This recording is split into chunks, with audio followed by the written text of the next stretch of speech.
Assalamualaikum warahmatullahi wabarakatuh. Bismillahirrahmanirrahim. Innal hamdalillah nahmaduhu wa nasta'inuhu wa nastaghfiruh wa na'udzu billahi min shururi anfusina wa sayyiati a'malina. Man yahdihillahu fala mudilla lahu wa man yudlil fala hadiya lahu. أشهد أن لا إله إلا الله وحده لا شريك له وأشهد أن محمدا عبده ورسوله يا أيها الذين آمنوا اتقوا الله حق تقاته ولا تموتن إلا وأنتم مسلمون يا أيها الناس اتقوا ربكم الذي خلقكم من نفس واحدة وخلق منها زوجها وبث منهما رجالا كثيرا ونساء واتقوا الله الذي تساءلون به والأرحام إن الله كان عليكم رقيبا يا أيها الذين آمنوا اتقوا الله وقولوا قولا سديدا يصلح لكم أعمالكم ويغفر لكم ذنوبكم ومن يطع الله ورسوله فقد فاز فوزا عظيما أما بعد فإن أصدق الحديث كتاب الله وأحسن الهدي هدي محمد صلى الله عليه وعلى آله وسلم وشر الأمور محدثاتها وكل محدثة بدعة وكل بدعة ضلالة وكل ضلالة في النار. Alhamdulillah, kita bersyukur pada Allah Subhanahu wa taala pada hari ini, hari Sabtu pagi menjelang siang 1 Dzulhijjah 1437 Hijriah, kita duduk bersama mengkaji ayat-ayat suci Al-Qur'an dan hadis-hadis Rasul sallallahu alaihi wa ala alihi wasallam di masjid ini, Masjid Asy-Syarifah Salihah, Martapura, Kalimantan Selatan.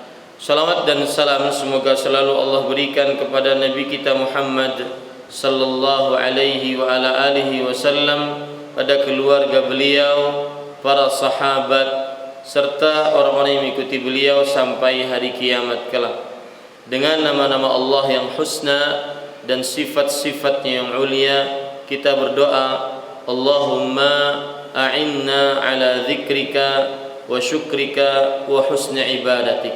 Wahai Allah, sesungguhnya kami mohon kepada Engkau ilmu yang bermanfaat, rezeki yang baik, dan amal yang diterima. Amin ya rabbal alamin.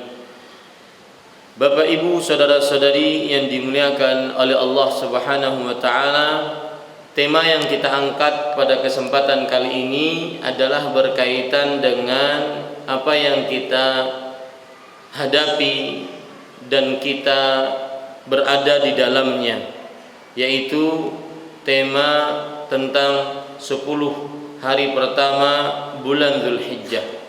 10 hari pertama bulan Dzulhijjah. Bapak Ibu saudara-saudari yang dimuliakan oleh Allah Subhanahu wa taala, tentang 10 hari pertama bulan Dzulhijjah, maka kita ingin membahas dari beberapa sisi. Yang pertama yaitu keutamaan 10 hari pertama bulan Dzulhijjah. Yang kedua yaitu amalan-amalan yang diutamakan di 10 hari pertama bulan Dzulhijjah.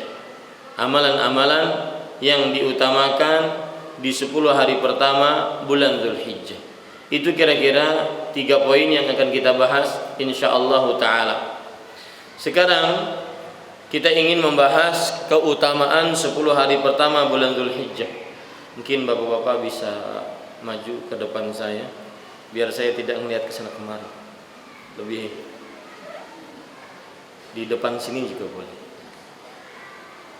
Biar saya seperti berbicara di hadapan orang yang memang ada orangnya. Ya.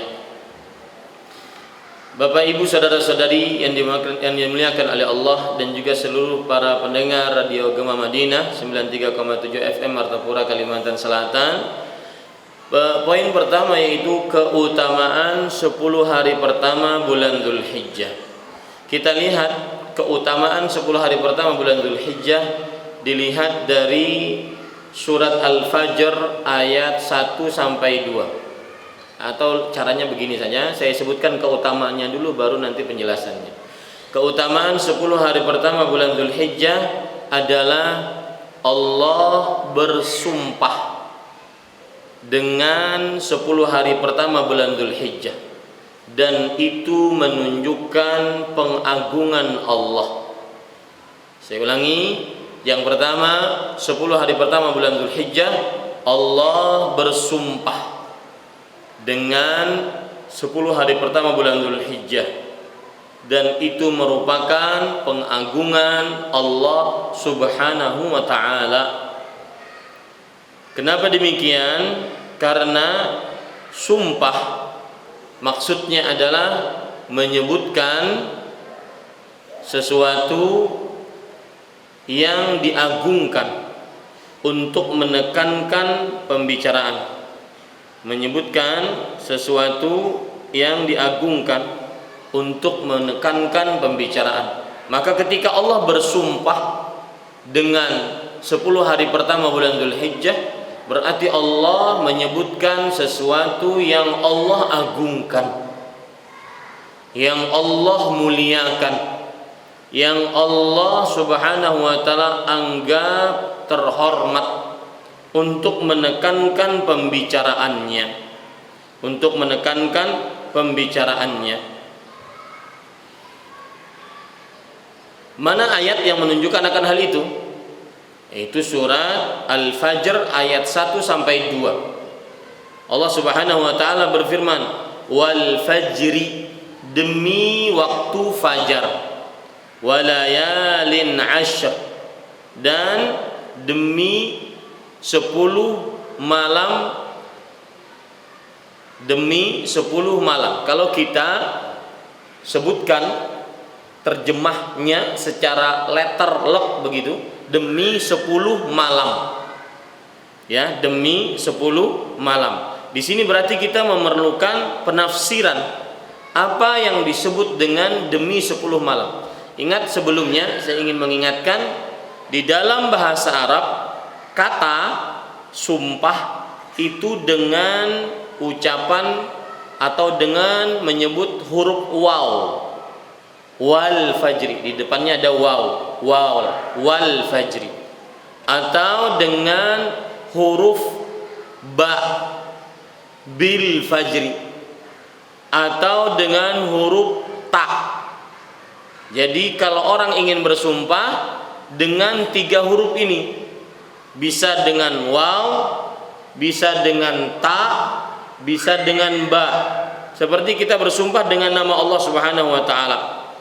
Maka kita bersumpah wallahi, itu berarti demi Allah kalau bahasa Indonesianya. Bisa juga dengan mengucapkan billahi, demi Allah. Bisa juga dengan mengucapkan tallahi, itu juga artinya demi Allah. Ya, demi Allah. Maka Bapak, Ibu, saudara-saudari yang dimuliakan oleh Allah Subhanahu wa taala,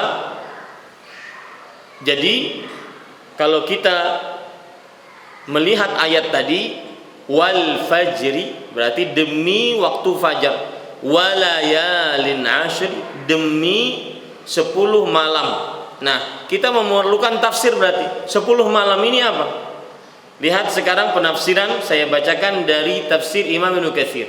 Beliau mengatakan wal layalil ashr, 10 malam, al muradu biha asyru Dzulhijjah. Yang dimaksudkan adalah 10 hari pertama bulan Dzulhijjah.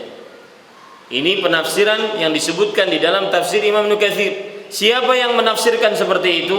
Kama qalahu Ibnu Abbasin wa Ibnu Zubair wa Mujahidun wa ghairu wahidin minas salaf wal khalaf. Sebagaimana yang diucapkan oleh Abdullah bin Abbas dan Ibnu Zubair, Sa'id bin Zubair dan Mujahid, dan tidak sedikit dari salaf dan khalaf yang mengartikan ketika Allah bersumpah demi 10 malam, maka maksudnya di sini adalah 10 malam, yaitu 10 hari pertama bulan Dzulhijjah.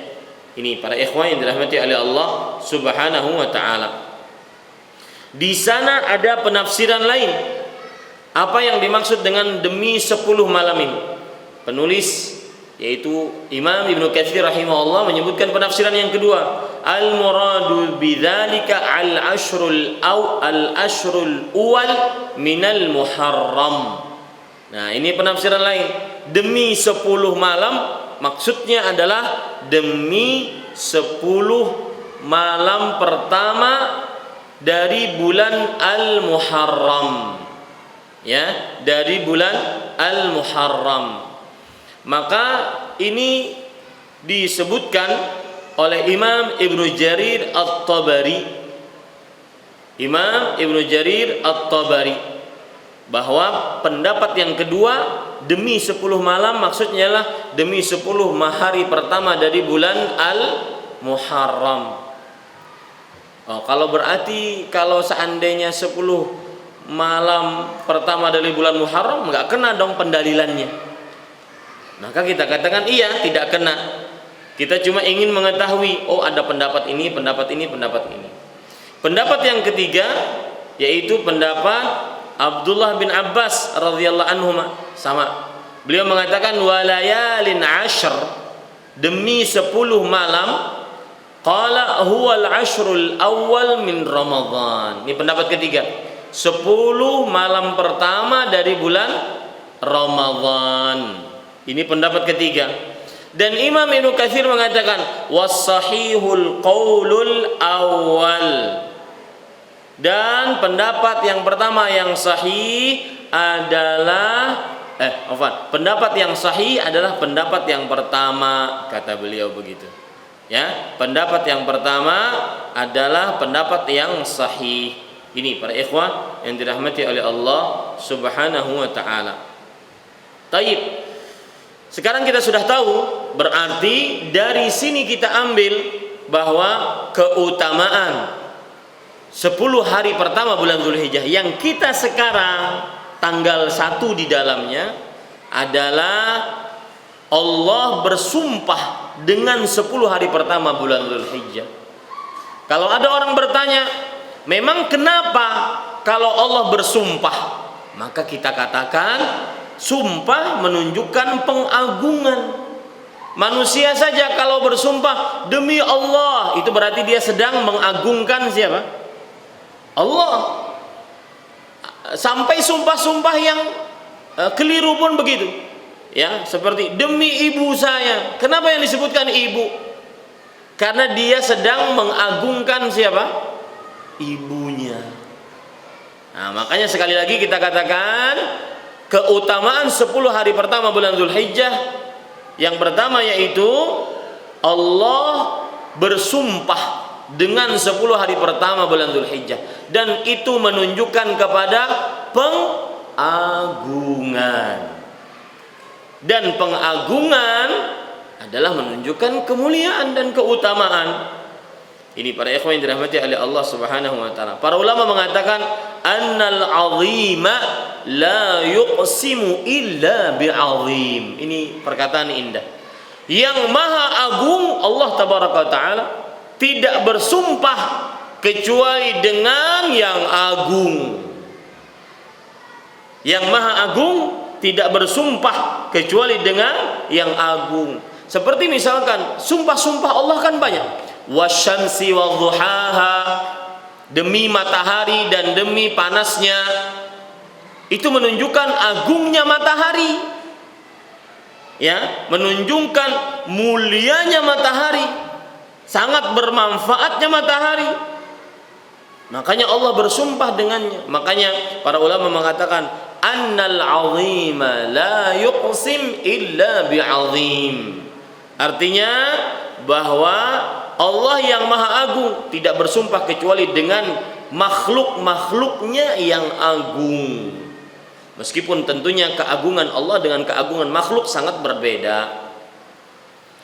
Nah, para ikhwan yang dirahmati oleh Allah Subhanahu wa taala, ini menunjukkan bahwa semestinya seseorang memperhatikan 10 hari pertama bulan Zulhijjah. Ya, 10 hari pertama bulan Zulhijjah. Kemudian para ikhwan yang dirahmati oleh Allah Subhanahu wa taala, keutamaan yang kedua 10 hari pertama bulan Zulhijjah, yaitu Allah Subhanahu wa taala menyebutkan 10 hari pertama bulan Zulhijjah hari-hari yang ma'lum. Begitu tulis. Hari-hari yang ma'lum, artinya hari-hari yang dikenal, yang sudah maklum adanya. Pada ayat apa itu? Allah Subhanahu wa taala berfirman di dalam surat Al-Hajj ayat 28. Wa yadhkuru ismallahi fi ala ma razaqahum min bahimatil an'am. Saya ulangi. Wa yadhkuru ismallahi fi ayyamin ma'lumat ala ma razaqahum min bahimatil an'am. Surat Al-Hajj ayat 28. Saya bacakan ayatnya secara lengkap biar kita memaknainya lebih dalam lagi.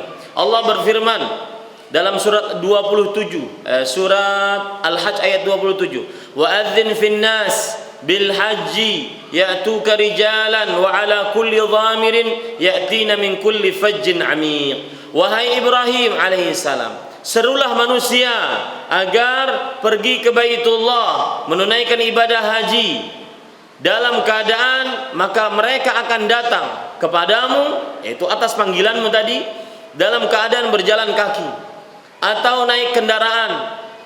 Mereka datang dari penjuru dunia. Kemudian ayat yang ke-28, liyashhadu manafi'a lahum, agar mereka menyaksikan manfaat-manfaat bagi mereka. Para ikhwah yang dirahmati oleh Allah Subhanahu wa taala, sebagian ulama mengatakan orang berhaji mendapatkan manfaat dunia akhirat. Orang berhaji dari sisi mana? Boleh berdagang tatkala haji, dapat perkara dunianya. Dari sisi mana lagi? Boleh mengambil daging hewan hadyu, dapat perkara dunianya. Makanya ayat ini menarik, liyashhadu manafi'a lahum, agar orang-orang yang berhaji itu mendapatkan manfaat-manfaat bagi mereka. Kata kata Abdullah bin Abbas, manafi'ud dunya wal akhirah, manfaat yang didapat oleh orang haji di dunia dan di akhirat. Amma manafi'ul akhirah faridwanullah, manfaat akhirat adalah keridhaan Allah Subhanahu wa taala.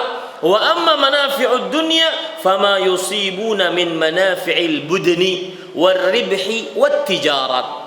Artinya, adapun manfaat dunia yang dia dapatkan kala dia menunaikan ibadah haji adalah dia mendapatkan manfaat daging kurban, hewan hadyu, atau keuntungan berdagang. Ini sebagaimana yang dikatakan oleh Imam Mujahid rahimahullahu taala. Jadi kalau seandainya kita berhaji, orang Banjar berhaji, ya, niatannya dia ingin menunaikan ibadah haji, tapi sambil bawa barang. Sasirangan kah bawa di sana berjual, merokok kan usah dibawa. Hah? Ya, sasirangan kah berjual baju kah apakah? Boleh. Tidak terlarang. Ya, asalkan niatnya benar-benar dia ingin berhaji. Adapun barang ini hanya sekedar mungkin menambah bekal di sana. Ini namanya. Dan ada pendapat menarik, saya dapatkan tafsirannya dari Syekh Ali Hasan Al-Halabi hafizahullah. Salah satu manfaat di dunia yang didapatkan tatkala menunaikan ibadah haji adalah iltiqaul ulama. Bertemu dengan para ulama. Nah, saya pesan ini mungkin ada jamaah-jamaah di Martapura ini yang ingin menunaikan ibadah haji, maka salah satu niatan yang harus diniatkan adalah bertemu dengan para ulama. Manfaat haji di dunia itu, ya, bertemu dengan para ulama. Ini para ikhwan yang dirahmati oleh Allah Subhanahu wa taala. Taib. Kemudian Allah berfirman, "Wa yadhkurusmallahi fi ayyamin ma'lumat." Dan mereka orang-orang yang menunaikan ibadah haji menyebut nama Allah pada hari-hari yang ma'lum. Disebutkan dalam tafsir Abdullah bin Abbas radhiyallahu anhuma, al-ayyamul ma'lumat ayyamul 'ashr. Hari-hari yang berbilang, hari-hari yang maklum di sini maksudnya adalah yaitu 10 hari pertama bulan Dzulhijjah. Dan ini pendapatnya Abdullah bin Abbas, pendapatnya Abu Musa al-Asy'ari, pendapatnya Imam Mujahid, Atha ibn Abi Rabah, Sa'id ibn Jubair, Al-Hasan, Qatadah, Dhahhak, Atha al-Khurasani, Ibrahim ibn Yazid an-Nakhai, dan dia adalah mazhab Imam Syafi'i, dan juga pendapat yang masyhur dari Imam Ahmad rahimahullahu taala. Artinya apa?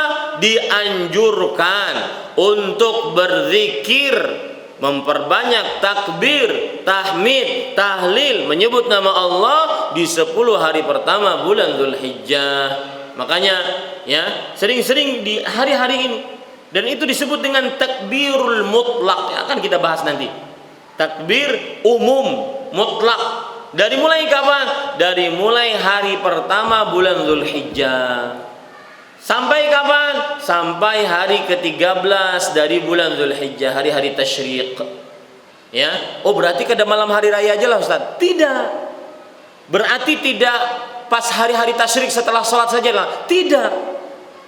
Takbir yang umum dimulai dari hari pertama. Mulai dari malam. Karena kalau tanggalan Hijriyah ketika terbenam matahari, maka datanglah hari selanjutnya. Ini para ikhwan yang dirahmati oleh Allah Subhanahu wa taala. Baik. Sekarang berarti kalau begitu semestinya seseorang mengetahui keutamaan 10 hari pertama bulan Dzulhijjah. Dari sisi Allah menyebutnya sebagai hari yang ma'lum. Hari yang apa? Ma'lum. Ya, ini para ikhwan yang dirahmati oleh Allah Subhanahu wa taala. Taib. Kemudian para ikhwan yang dirahmati oleh Allah, keutamaan 10 hari yang pertama, keutamaan ketiga dari 10 hari pertama bulan Dzulhijjah. Bahwa 10 hari pertama bulan Dzulhijjah adalah hari-hari yang paling utama selama dunia masih ada. Hari-hari yang paling utama selama dunia masih ada. Dalam hadis riwayat Imam Al-Bazzar dalam kitabnya Al-Musnad, kemudian juga Imam Ibnu Hibban dari Jabir radhiyallahu an, dan hadis ini disahihkan oleh Imam Albani rahimahullahu taala, Rasulullah sallallahu alaihi wasallam bersabda, "Afdalu ayyamid dunya ayyamul 'ashr." Ay ashrun min Dzulhijjah. Hari yang paling utama sepanjang hidup dunia. Kapan Allah menciptakan langit dan bumi? Allah Subhanahu wa taala menciptakan langit dan bumi setelah Allah Subhanahu wa taala menuliskan seluruh takdir-takdir makhluk. Ya, seluruh takdir-takdir makhluk. Dalilnya apa? Rasulullah SAW bersabda, hadis riwayat Muslim, "Kataballahu maqadiral khalaiq qabla an yakhluqas samawati wal arda bi 50,000 sanah." Allah telah menuliskan takdir-takdir seluruh makhluk 50.000 tahun sebelum penciptaan langit dan bumi. Berarti penciptaan langit dan bumi setelah 50.000 tahun penulisan takdir. Ini berarti menunjukkan bahwa penciptaan langit dan bumi setelah penulisan takdir. Begitu ya? Taib. Semenjak Allah menciptakan langit dan bumi sampai nanti terakhir hari kiamat, maka tidak ada hari yang paling utama kecuali 10 hari pertama bulan Dzulhijjah di setiap tahunnya. Makanya Rasulullah SAW bersabda, afdalu ayyamid dunya ayyamul ash. Seutama-utama hari-hari yang paling utama di dalam sepanjang masa, yaitu apa? 10 hari pertama bulan Dzulhijjah. Sampai para sahabat bertanya, qila wala mithluhunna fi sabilillah. Wahai Rasulullah, apakah tidak bisa kita samakan 10 hari pertama keutamaannya dengan hari-hari berjihad di jalan Allah? Jadi ada orang angkat senjata, melawan musuh, memperjuangkan harta, mengorbankan harta, mempertaruhkan nyawa, kemudian meninggalkan keluarga. Apakah amalan ini berjihad di jalan Allah? Hari-hari itu tidak bisa mengalahkan hari-hari 10 hari pertama bulan Dzulhijjah. Maka Rasulullah SAW mengatakan, wala mithluhunna fi sabilillah. Ya, lihat, tidak juga semisal dengannya, walaupun hari-hari berjihad di jalan Allah Subhanahu wa taala. Lihat ini, wahyu, dan Nabi Muhammad SAW bersabda dengan wahyu. Lihat wahyu beliau yang beliau dapati dari Allah Subhanahu wa taala. Tidak semisal hari-hari berjihad di jalan Allah, tidak semisal, apalagi sampai melebihi. Semisal aja enggak, semisal dengan 10 hari pertama bulan Dzulhijjah. Kenapa demikian? Ya para ikhwah, ini menunjukkan keutamaan 10 hari pertama bulan Dzulhijjah. Kemudian para ikhwah yang dirahmati oleh Allah Subhanahu wa taala, 10 hari pertama bulan Dzulhijjah keutamaannya dilihat dari sisi yang keberapa ini? Yang keempat. Dilihat dari sisi karena di dalamnya ada hari haji akbar. Nah, karena di dalamnya terdapat hari haji akbar. Rasulullah SAW bersabda dari hadis Abdullah bin Umar yang diriwayatkan oleh Imam Abu Daud. Pernah seseorang bertanya kepada Rasulullah SAW tatkala menunaikan ibadah haji yang pertama dan terakhir, haji yang setelah itu beliau meninggalkan umatnya, makanya disebut haji apa? Haji wada. Ya. Haji yang pertama kali Rasulullah SAW berhaji dan terakhir kali beliau berhaji. Kemudian Nabi Muhammad SAW bertanya, ayyu yaumin hadza? Hari apakah ini? Ya, maka para sahabat berkata, yaumun nahar, hari Idul Adha, hari menyembelih kurban wahai Rasulullah SAW. Maka beliau berkata, hadza yaumul hajjil akbar. Ini adalah hari haji akbar. Menunjukkan bahwa setiap hari raya Idul Adha berarti itu hari haji akbar. Dan di sini dirubah persepsi, sebagian orang berpersepsi bahwasanya hari haji akbar adalah tatkala wukufnya hari Jumat. Ini keliru. Ya, setiap hari raya Idul Adha maka dia adalah hari haji akbar. Ini pendapat yang lebih kuat. Para ikhwan yang dirahmati oleh Allah Subhanahu wa taala. Itu sebab yang keempat, kenapa 10 hari pertama bulan Dzulhijjah utama, mempunyai kedudukan yang tinggi dalam Islam. Bahkan sebagian ulama mengatakan afdalu ayyamis sanah ayyamul ashr wa afdalul layali ashr min Ramadan. Seutama-utama hari, siang harinya adalah 10 hari pertama bulan Dzulhijjah. Dan seutama-utama hari, malam harinya adalah 10 hari terakhir dari bulan Ramadan. Jadi kalau siangnya 10 hari pertama bulan Dzulhijjah, kalau dilihat dari malamnya 10 hari terakhir dari bulan Ramadan. Sekali lagi, hari haji akbar berarti hari apa? Setiap hari Idul Adha. Bukan hanya karena ada orang beranggapan bahwa haji akbar adalah ketika wukufnya pas hari Jumat. Ini keliru. Ya, pendapat kurang kuat. Demikian. Timbul pertanyaan, kenapa hari Idul Adha disebut hari haji akbar? Hari haji besar, yang paling besar. Para ulama menjawab, lima fi lailatihi minal wuquf bi Arafah wal mabitu bil mash'aril haram wal ramyu fi naharihi wan nahr wal halq wat tawaf was sa'yu min a'malil hajj wa huwa yawmul hajji huwa az-zaman wal hajjul akbar huwa al-'amalu fihi wa qad warada dzikru yaumil hajjil akbar fil Qur'an wa adhanun minallahi wa rasulihi ila an-nas yaumal hajjil akbar. Artinya, kenapa disebutkan hari Idul Adha sebagai hari haji akbar? Karena di dalam malamnya, jadi isuk hari raya Idul Adha, malamnya orang-orang yang menunaikan ibadah haji berwukuf di Arafah siangnya, kemudian sampai malam, kemudian bermabit di Muzdalifah. Ini amalan beratan.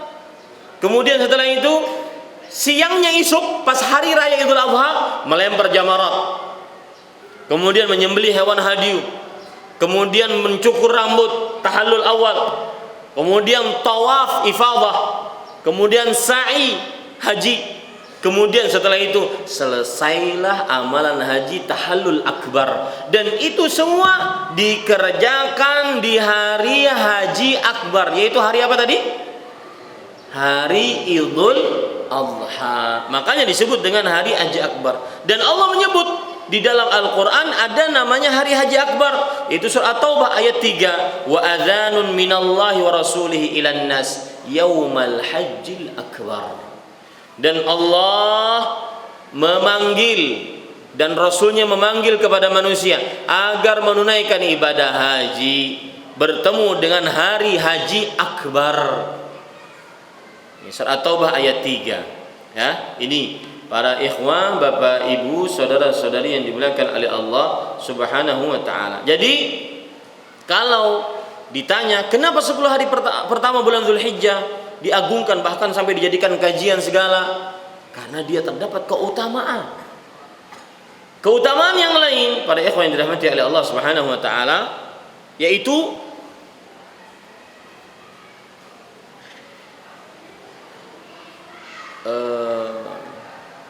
ini sebenarnya masih masuk ke 4, tapi kita bedakan karena dia mempunyai keistimewaan tersendiri. Masuk ke 4 tapi jadikan 5, nggak apa-apa. Yaitu nomor 5, kenapa 10 hari pertama bulan Dzulhijjah adalah utama?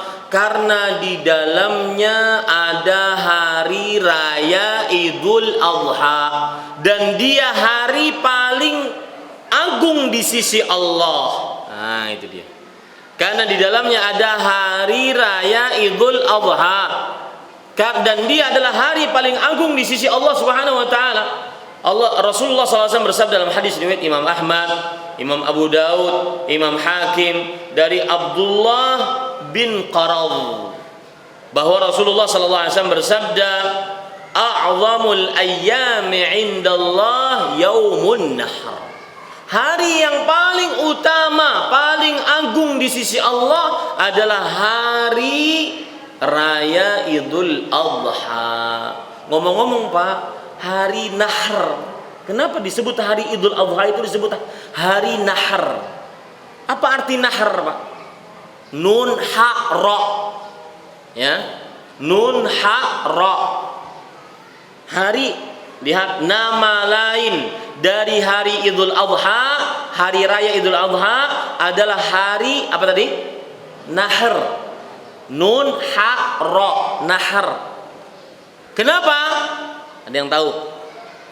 Saya beri clue dengan menyebut sebuah ayat. Allah berfirman dalam surat Al-Kautsar, "Fashalli li rabbika wanhar." Nahar, wanhar. Kenapa? Karena ada menyembelih kurban. Arti nahar menyembelih kurban. Kurban tepatnya adalah kurban onta. Pian kalau lihat ulun tunjukkan onta gambarnya lah, supaya ibu-ibu bisa melihat dan di mana menyembelih onta. Pian kalau lihat ya, menyembelih onta, perhatikan, mohon di zoom gambarnya.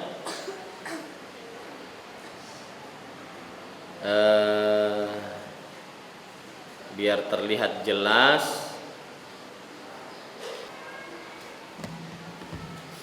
Lihat nahar, lihat gulunya onta. Gulu lawas mana ulun 38 tahun kada menyebut gulu. Lehernya onta, nah, ujungnya di sini, itu namanya nahar. Lihat ini, lihat, kelihatan bu? Nah, bukan di sininya, ya, jangan hidung antum zoom, ya, gambarnya nang di zoom, ya, bukan di sininya, tetapi di sininya, karena leher kita pendek nggak kelihatan. Tapi kalau lehernya onta kan panjang, kepalanya di sini, kemudian lehernya di sini. Nah, itu disebut dengan nahar. Menyembelih onta di naharnya, di lehernya, bukan di tenggorokannya. Sedangkan sudah cukup. Sedangkan ya para ikhwan yang dirahmati oleh Allah, menyembelih kambing di mana? Tenggorokannya. Menyembelih kambing di tenggorokannya. Makanya dan hewan yang boleh dikurbankan yang paling utama adalah onta. Onta. Rasul sallallahu alaihi wasallam berkurban, berhadiu pada waktu haji. Berapa ekor onta? 100 onta. Ya. Makanya disebut dengan hari nahar. Karena di dalamnya banyak disembelih. Sembelih apa? Onta. Ya, hari nahar. Jadi kalau ulun boleh urut, tanggal 8 Zulhijjah, yang itu sekarang tahun ini bertepatan dengan hari Sabtu depan, itu disebut dengan hari Tarwiyah. Kenapa? Karena jamaah haji mengumpulkan air untuk bekal nanti besok hari Arafah ketika wukuf di Arafah. Dahulu tidak semudah sekarang air. Dahulu Arafah itu tandus, tidak ada air. Makanya selama di Mina mereka kumpulin air untuk dibawa kemana? Ke Arafah. Makanya hari itu disebut tanggal 8 Zulhijjah, yang pada tahun ini adalah hari Sabtu depan, bertepatan dengan tanggal 10 September 2016. Tanggal 9 Zulhijjah disebut hari hari Arafah. Kenapa disebut hari Arafah? Karena jamaah haji berwukuf di Arafah. Ya, berwukuf di Arafah. Makanya disebut dengan hari Arafah, yang tanggal ini bertepatan, kalau tidak salah, kalau salah saya beritahu ya, bertepatan dengan tanggal 11 September 2016, hari Arafah. Kemudian hari nahar. Nah, hari nahar atau nama lainnya hari haji apa tadi? Hari haji akbar, atau di kita hari raya Idul Adha, atau orang Banjar dahulu mengatakan hari raya haji. Ya kalau orang Banjar dahulu itu mengatakan hari raya haji, hari raya Idul Adha. Nah, itu semua nama-nama untuk tanggal 10 Zulhijjah yang bertepatan pada tahun ini, yaitu tanggal 12 September, hari Senin. Saya mengingatkan ini karena nanti ada tujuannya. Ya, 12 September 2016, hari Senin pada tahun ini. Taib para ikhwan yang dirahmati oleh Allah Subhanahu wa taala. Sekarang sebab yang keberapa? 6. Kenapa 10 hari pertama bulan Zulhijjah adalah utama? Para ulama menyebutkan keutamaan 10 hari pertama bulan Dzulhijjah dilihat dari sisi karena di dalamnya terkumpul pokok-pokok ibadah. Karena di dalamnya terkumpul pokok-pokok ibadah.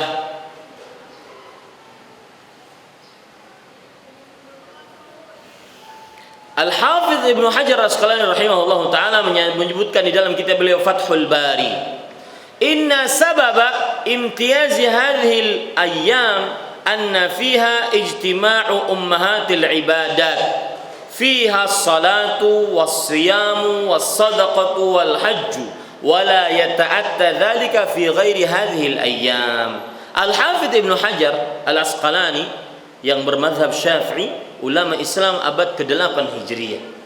Di dalam kitab beliau Fathul Bari, Syarah Sahih Bukhari, menyebutkan sebab istimewanya 10 hari pertama bulan Dzulhijjah karena di dalamnya terkumpul ibadah-ibadah pokok.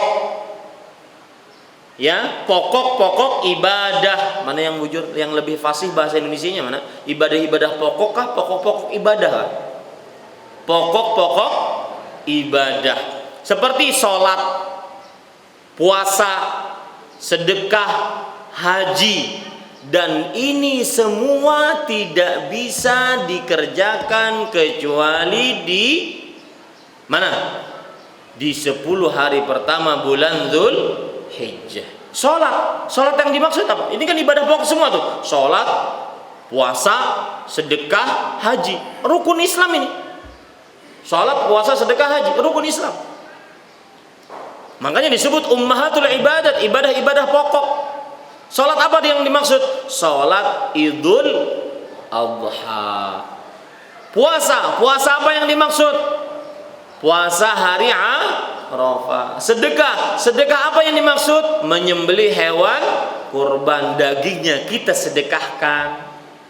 Yang keempat, haji. Itu semua tidak bisa dilakukan kecuali pas 10 malam pertama bulan Dzulhijjah. Nah, ini 6 keutamaan 10 hari pertama bulan Dzulhijjah. Ini para ikhwah yang dirahmati oleh Allah Subhanahu wa taala. Yang ketujuh, keutamaan 10 hari pertama bulan Dzulhijjah dilihat dari sisi yaitu amal soleh di dalamnya lebih disukai oleh Allah dibandingkan beramal soleh di selainnya. Amal soleh di dalamnya lebih disukai oleh Allah Subhanahu wa taala dibandingkan beramal soleh di selainnya. Hadis riwayat Bukhari dari Abdullah bin Abbas radhiyallahu anhuma, Nabi Muhammad sallallahu alaihi wasallam bersabda, "Ma min ayyamin al-'amalu salihu fiha ahabbu ila Allah ta'ala min hadhihi al-ayyam." Qalu ya Rasulullah walal jihadu fi sabilillah. Qala walal jihadu fi sabilillah illa rajulun kharaja bi nafsihi wa malihi thumma lam yarji' min dhalika bi syai'. Tidak ada hari-hari. Di sini umum, hari apapun. Tidak ada hari-hari. Apapun harinya, beramal saleh di dalamnya lebih Allah cintai dibandingkan 10 hari pertama bulan Dzulhijjah. Ini menunjukkan peniadaan hari menunjukkan kepada keumuman. Keumuman menunjukkan kepada kekhususan. Setelah dikecualikan. Tidak ada hari-hari, hari umum apapun kecuali hari ini. Ini menunjukkan setelah pengecualian menunjukkan kepada apa? Pengkhususan. Kecuali hari ini. Misalkan saya katakan tidak ada wanita yang saya cintai kecuali istri saya. Itu menunjukkan apa? Cinta khususku hanya istriku. Jangan pernah berharap cintaku dariku. Ustadz ini romantis mana pokoknya. Ya, ini Sama ketika kita mengatakan kalimat tauhid, la ilaha illallah.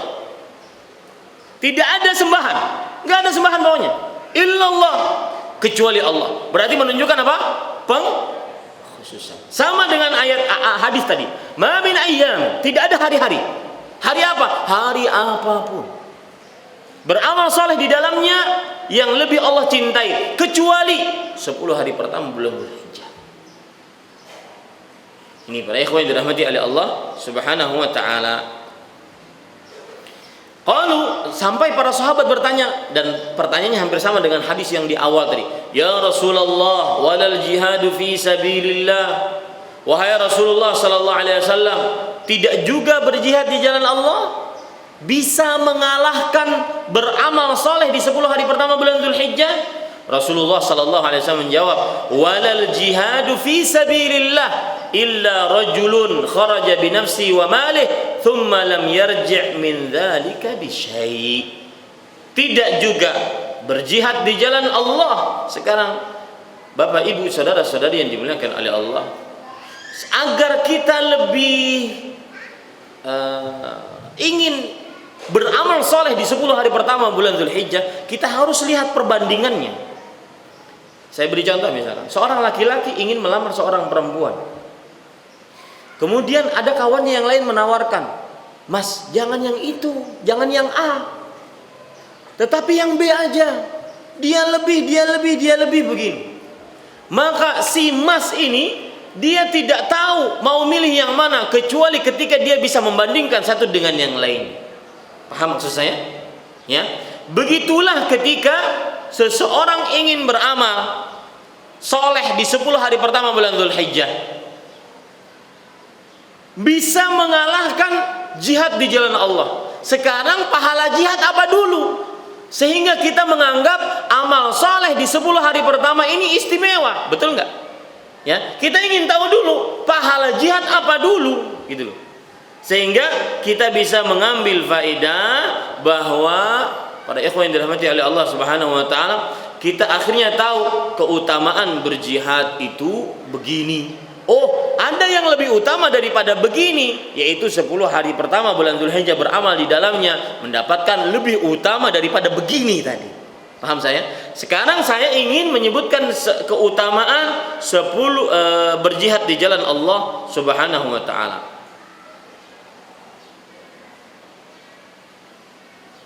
Lihat para ikhwah yang dirahmati oleh Allah Subhanahu wa taala, keutamaan berjihad di jalan Allah.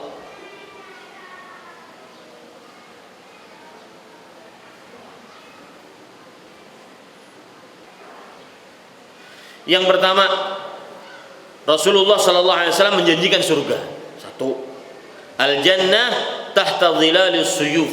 Surga di bawah naungan pedang atau kilatan pedang. Yang kedua, saking indahnya pahala di surga bagi orang-orang yang berjihad di jalan Allah. Orang yang mati syahid karena berjihad di jalan Allah, dia ingin dikembalikan ke dunia lagi terus-terusan. Saking indahnya seorang mendapatkan nikmat di surga akibat berjihad di jalan Allah. Dia ingin dikembalikan di dunia, berjihad lagi, mati lagi, dapat lagi. Jihad lagi, mati lagi, dapat lagi. Hidup lagi, jihad lagi, mati lagi, dapat lagi. Saking indahnya nikmat yang ada di surga. Yang ketiga, dia akan mendapatkan surga Firdaus, hadis riwayat Bukhari. Yang keempat, darahnya wangi. Darahnya wangi. Yang kelima, dia akan mendapatkan tempat yang tinggi di surga. Jadi sudah dapat surga Firdaus, tempat yang tinggi lagi. Yang keberapa? Yang keenam, yang selanjutnya, yaitu tidak ada yang dapat mengalahinya tingkatan di surga kecuali para nabi. Jadi setelah para nabi, orang mujahidin. Subhanallah. Ya, tidak ada yang mengalahinya tingkatan di surga kecuali para nabi alaihi wassalatu wassalam.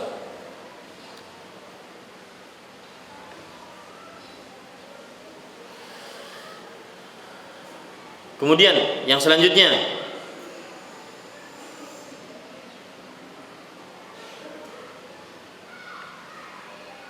dia akan bisa memberikan syafaat bagi 70 orang dari keluarganya, mendapatkan bidadari.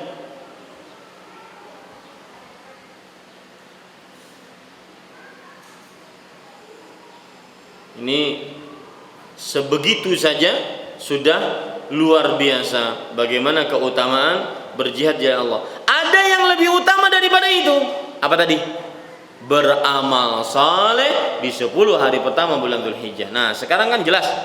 Oh, begitu saat perbandingannya. Karena kalau kita tidak tahu perbandingannya repot. Makanya timbul kemalasan. Kenapa? Karena kita tidak tahu perbandingannya. Ada seorang pernah membanding-bandingkan. Ini seorang suami, kasus keluarga, sedikit menyimpang ya. Banding-bandingkan. Ustaz, saya ingin curhat. Silakan Pak. Saya ini punya istri. Saya tidak mencela istri saya dari sisi manapun. Sifatnya, akhlaknya, semuanya baik. Kecuali satu. Apa itu? Dia kurang romantis, Ustaz. Lalu saya langsung bertanya, Pak, kurang romantis dari mana? Kemudian kalau Bapak tahu dia kurang romantis, Bapak membandingkan dengan siapa? Maka dia mengatakan, saya ingin kayak di sinetron-sinetron itu loh, Ustaz. Dipeluk, dibelai, disambut, disenyumin. Ini berarti perbandingan Anda pertama kali keliru. Sukanya nonton sinetron. Makanya, dan saya pesan Pak, jangan menjadi pengkhianat cinta. Yaitu apa? Orang-orang yang memandangkan matanya kepada wanita yang tidak halal untuknya. Semakin kita meluaskan pandangan kepada wanita yang haram, dicabut kenikmatan melihat istri yang halal. Dan itu sudah konsekuensi disebutkan oleh Allah dalam Al-Quran. La in syakartum la azidannakum. Jika kalian bersyukur, aku akan tambahkan bagi kalian. Pemahaman balik dari ayat ini, jika kalian tidak bersyukur, aku cabut nikmatnya.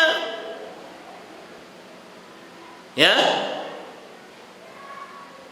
Seluas mata suami memandangkan kepada wanita yang haram, dicabut kenikmatan melihat istrinya yang halal.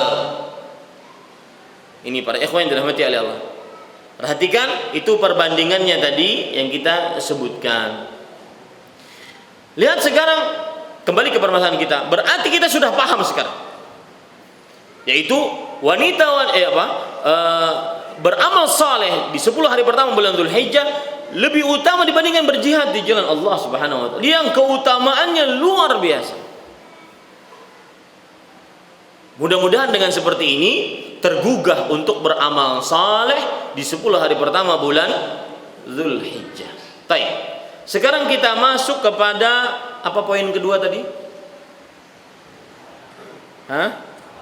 Amalan-amalan yang sangat dianjurkan di 10 hari pertama bulan Dzulhijjah. Para ikhwan yang dirahmati oleh Allah Subhanahu wa taala,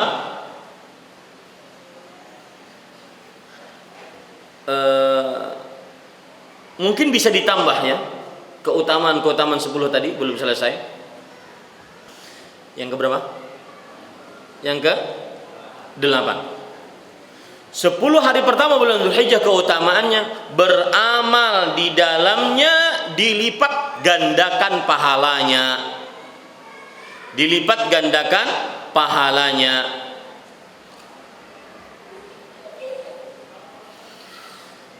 Lihat hadis Rasul yang saya sebutkan tadi, riwayat Bukhari dari Abdullah bin Abbas, tidak ada hari-hari beramal saleh di dalamnya lebih Allah cintai dibandingkan 10 hari pertama bulan Dzulhijjah.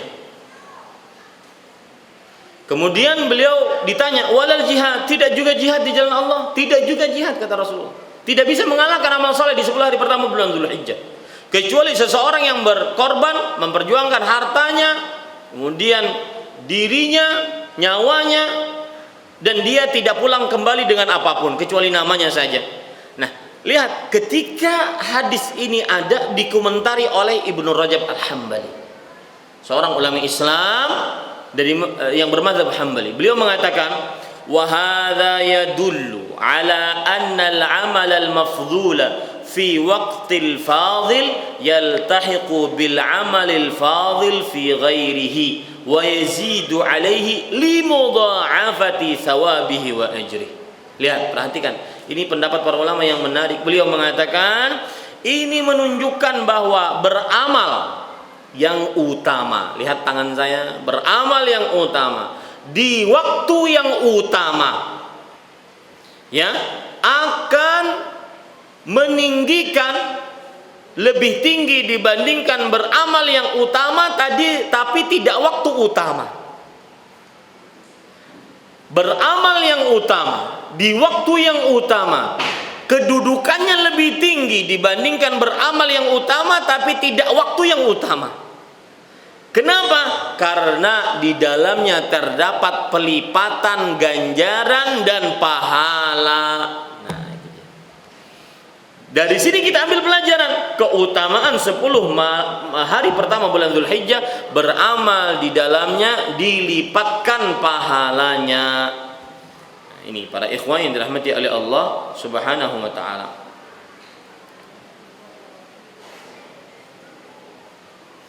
Kemudian para ikhwah yang dirahmati oleh Allah Subhanahu wa taala, keutamaan yang ke berapa? 9. Di dalam 10 hari pertama bulan Dzulhijjah terdapat hari Arafah. Hari Arafah, yang mana hari Arafah adalah hari yang paling banyak Allah memerdekakan hamba-hambanya dari api neraka. Dalam hadis riwayat Bukhari, Rasulullah SAW bersabda, "Ma min ayyamin aktsara min an yu'tikallahu fihi 'abdan minan nar min yaumi Arafah." Tidak ada hari-hari yang Allah Subhanahu wa taala paling banyak memerdekakan hamba-hambanya dari hari itu kecuali hari Arafah. Ini keutamaan tersendiri. Ya, tidak ada hari-hari yang paling banyak Allah Subhanahu wa taala memerdekakan hamba-hambanya dibandingkan hari Arafah. Ini para ikhwan yang dirahmati oleh Allah Subhanahu wa taala. Lihat lagi, ada hadis riwayat Imam Ad-Darimi tentang keutamaan hari Arafah. Ma min amalin azka 'inda Allah wala a'zama ajran min khairin ya'malu fi ashril adhahi. Qila wal jihad fi sabilillah, qala wal jihad fi sabilillah. Tidak ada amalan yang paling suci di sisi Allah dan tidak ada yang paling agung, paling besar pahalanya dibandingkan beramal saleh di 10 hari pertama bulan Dzulhijjah, dan itu terdapat pada hari dan 10 hari pertama bulan Dzulhijjah itu terdapat pada di dalamnya ada hari Arafah. Di dalamnya ada hari Arafah. Keutamaan hari Arafah yang lain, hari Arafah terdapat penyempurnaan agama Islam. Di hari Arafah terdapat penyempurnaan agama Islam. Nabi Muhammad SAW diriwayatkan dari Umar bin Khattab radhiyallahu anhu, "Inna rajulan minal yahudi qala, ya amiral mu'minin, ayatun fi kitabikum taqra'unaha law alaina ma'syaral yahud nazalat lattakhadna dzalikal yawma 'idan." Artinya, wahai Amirul Mukminin, itu wahai Umar bin Khattab, satu ayat dalam kitab kalian yaitu Al-Quran, kalian sering membacanya.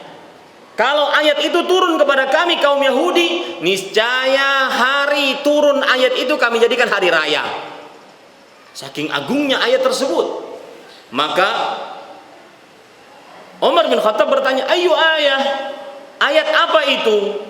Maka ayatnya berbunyi, "Al-yawma akmaltu lakum dinakum wa atmamtu alaikum ni'mati wa raditu lakumul Islam dina." Surat Al-Maidah ayat 5. Hari ini itu hari Arafah. Kusempurnakan bagi kalian agama kalian dan kusempurnakan atas kalian nikmatku dan kuridhai bagi kalian Islam sebagai agama. Umar bin Khattab mengatakan, "Qad arafna dzalika al-yaum." Tahu kami hari itu kapan? Alladzi nazalat fihi 'ala Nabi sallallahu alaihi wasallam wa huwa qa'imun bi Arafah yaumil Jum'ah.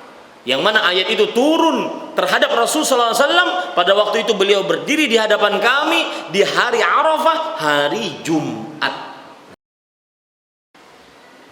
Ya, ini menunjukkan keutamaan hari Arafah. Dan juga pada saat yang bersamaan menunjukkan keutamaan 10 hari pertama bulan Dzulhijjah. Karena di dalamnya terdapat hari Arafah. Kemudian para ikhwan yang dirahmati oleh Allah Subhanahu wa taala, keutamaan hari Arafah yang lain yaitu di hari Arafah adalah doa yang paling bagus disampaikan kepada Allah. Di hari Arafah doa yang paling bagus disampaikan kepada Allah Subhanahu wa taala. Dalam hadis Rasul sallallahu alaihi wasallam bersabda, "Khairud du'a du'a'u yaumi Arafah." Sebaik-baik doa hari Arafah. Ini menunjukkan keutamaan hari Arafah, dan pada saat yang bersamaan berarti menunjukkan keutamaan apa? Keutamaan 10 hari pertama bulan Dzulhijjah, karena hari Arafah ada di 10 hari pertama bulan Dzulhijjah. Baik. Kemudian para ikhwan yang dirahmati oleh Allah, Ibnu Abdul Bar rahimahullah mengomentari hadis yang barusan Bapak tulis tadi. Wa fi dzalika dalilun ala fadli yaumi Arafah ala ghairihi. Dalam hadis tadi menunjukkan keutamaan hari Arafah dibandingkan hari-hari lainnya. Nah, sekali lagi itulah para ikhwan yang dirahmati oleh Allah Subhanahu wa taala menunjukkan bahwa hari Arafah hari yang agung. Dan itu pada saat yang bersamaan menunjukkan juga keutamaan 10 hari pertama bulan apa? Dzulhijjah. Sudah berapa keutamaan hari Arafah? 3. Yang keempat, keutamaan hari Arafah. Inti amal ibadah haji dikerjakan hari Arafah. Dalam hadis riwayat Bukhari dan Muslim, Rasul sallallahu alaihi wasallam bersabda, "Al-hajju Arafah." Al-hajju Arafah. Artinya inti amalan haji adalah hari Arafah. Inti amalan haji adalah hari Arafah. Kemudian keutamaan yang ke-5 tentang hari Arafah yaitu takbir. Yang kita dianjurkan bertakbir secara muqayyad, yaitu dibatasi, dimulai dari tanggal 9 Dzulhijjah, dan itulah hari Arafah. Tadi di awal saya menyebutkan takbir itu ada yang umum mutlak, ada yang muqayyad dibatasi. Muqayyad namanya, dibatasi. Ada yang mutlak. Mutlak artinya apa, Pak? Mutlak artinya apa? Umum, bebas, ya. Itu bertakbirnya mulai kapan? Mulai tadi malam sampai tanggal 13 Dzulhijjah. Sedangkan takbir muqayyad mulai kapan? Mulai 9 Dzulhijjah, hari Arafah paginya. Nah, ini pada saat yang bersamaan menunjukkan keutamaan hari Arafah. Ya. Lihat penjelasan dari Al-Hafidz Ibnu Hajar Al-Asqalani rahimahullah. Beliau mengatakan, "Walam yathbut fi syai'in min dzalika 'an Nabi sallallahu alaihi wasallam haditsun wa asahhu ma warada 'an as-sahabati qawlu Ali wa Ibn Abbas radhiyallahu anhum annahu man sabbaha yawma Arafah annahu min subhi yawmi Arafah ila akhir ayyami Mina." Artinya takbir muqayyad belum ada hadis yang sahih dari Nabi Muhammad SAW sebenarnya. Yang kita lakukan habis sholat fardu, kalau habis hari raya kan, ya zuhurnya kita sholat fardu kita bertakbir, betul nggak? Ingat nggak? Ya, habis asar, habis sholat asar kita bertakbir, habis maghrib begitu sampai tanggal 13, betul? Ingat? Nah, itu kata beliau belum ada satu hadis pun yang sahih. Cuma ada memang perkataan Ali bin Abi Thalib dan Abdullah bin Abbas bahwa kebiasaan para sahabat bertakbir mutlak. Takbir apa? Muqayyad. Dimulai dari pagi hari Arafah sampai hari-hari tasyriq yang terakhir. Ini para ikhwah, dan itu menunjukkan keutamaan hari Arafah. Saya ingin mengoreksi tadi, salah satu keutamaan hari Arafah adalah hari yang paling banyak apa? Allah memerdekakan hambanya dari api neraka. Itu hadis riwayat Muslim. Saya tadi menyebutkan hadis riwayat Bukhari. Hadis riwayat Muslim. Ada berapa keutamaan berarti hari Arafah? Ada 5. Coba satu sebutkan.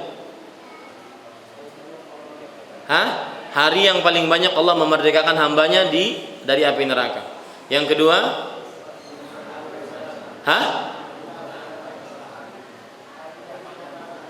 hari kesempurnaan agama Islam, turun ayat Al-Maidah ayat 5. Kemudian yang ketiga, sebaik-baik doa di hari Arafah. Yang keempat, inti amal ibadah haji hari Arafah. Yang kelima, adanya takbir muqayyad di hari Arafah. Baik.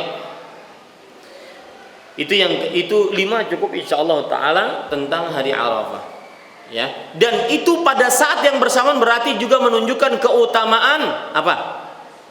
10 hari pertama bulan Zulhijjah. Karena hari Arafah ada pada 10 hari pertama bulan Zulhijjah. Cukup insyaallah ya. Sekarang kita ingin mengambil amalan-amalan hari Arafah. Ya, amalan-amalan yang kita bisa ambil pada hari Arafah.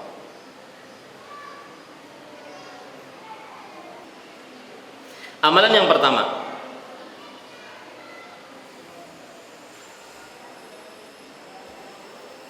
yang sangat dianjurkan untuk dilakukan di 10 hari pertama bulan Zulhijjah, yaitu banyak-banyak beramal saleh.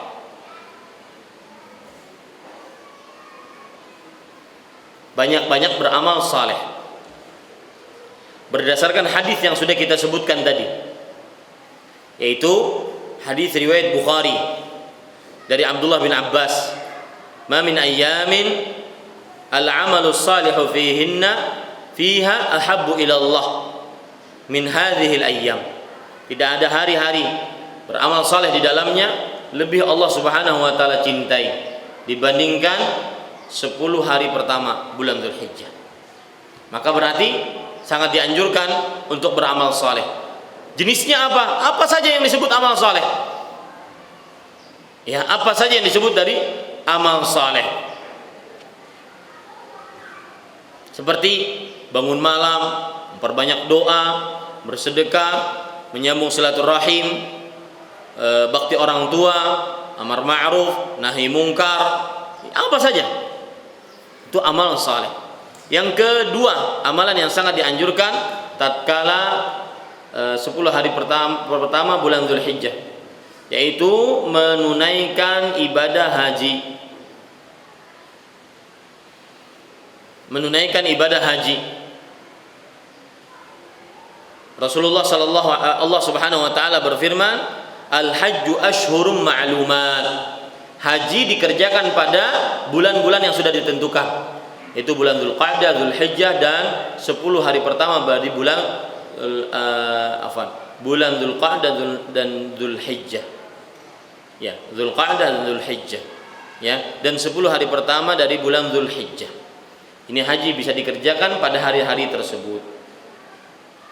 Dan Allah Subhanahu wa taala berfirman dalam surat Ali Imran ayat 97, "Walillahi 'alan nas hajjul baiti man istata'a ilaihi sabila." Dan manusia mempunyai kewajiban terhadap Allah, yaitu menunaikan ibadah haji bagi siapa yang mampu. dan haji dikerjakan pada bulan-bulan yang sudah ditentukan tadi. Kemudian saya ingin mengingatkan,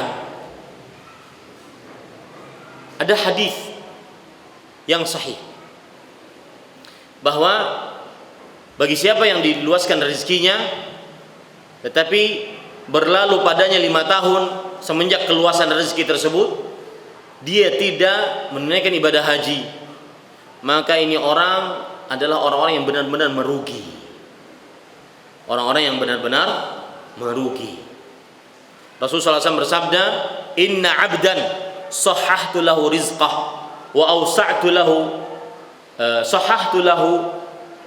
jismah wa awsa'tu lahu rizqah yamdi alaihi khamsu a'wam la yafidu ilayya innahu la mahrum." Hadis riwayat Imam Hakim.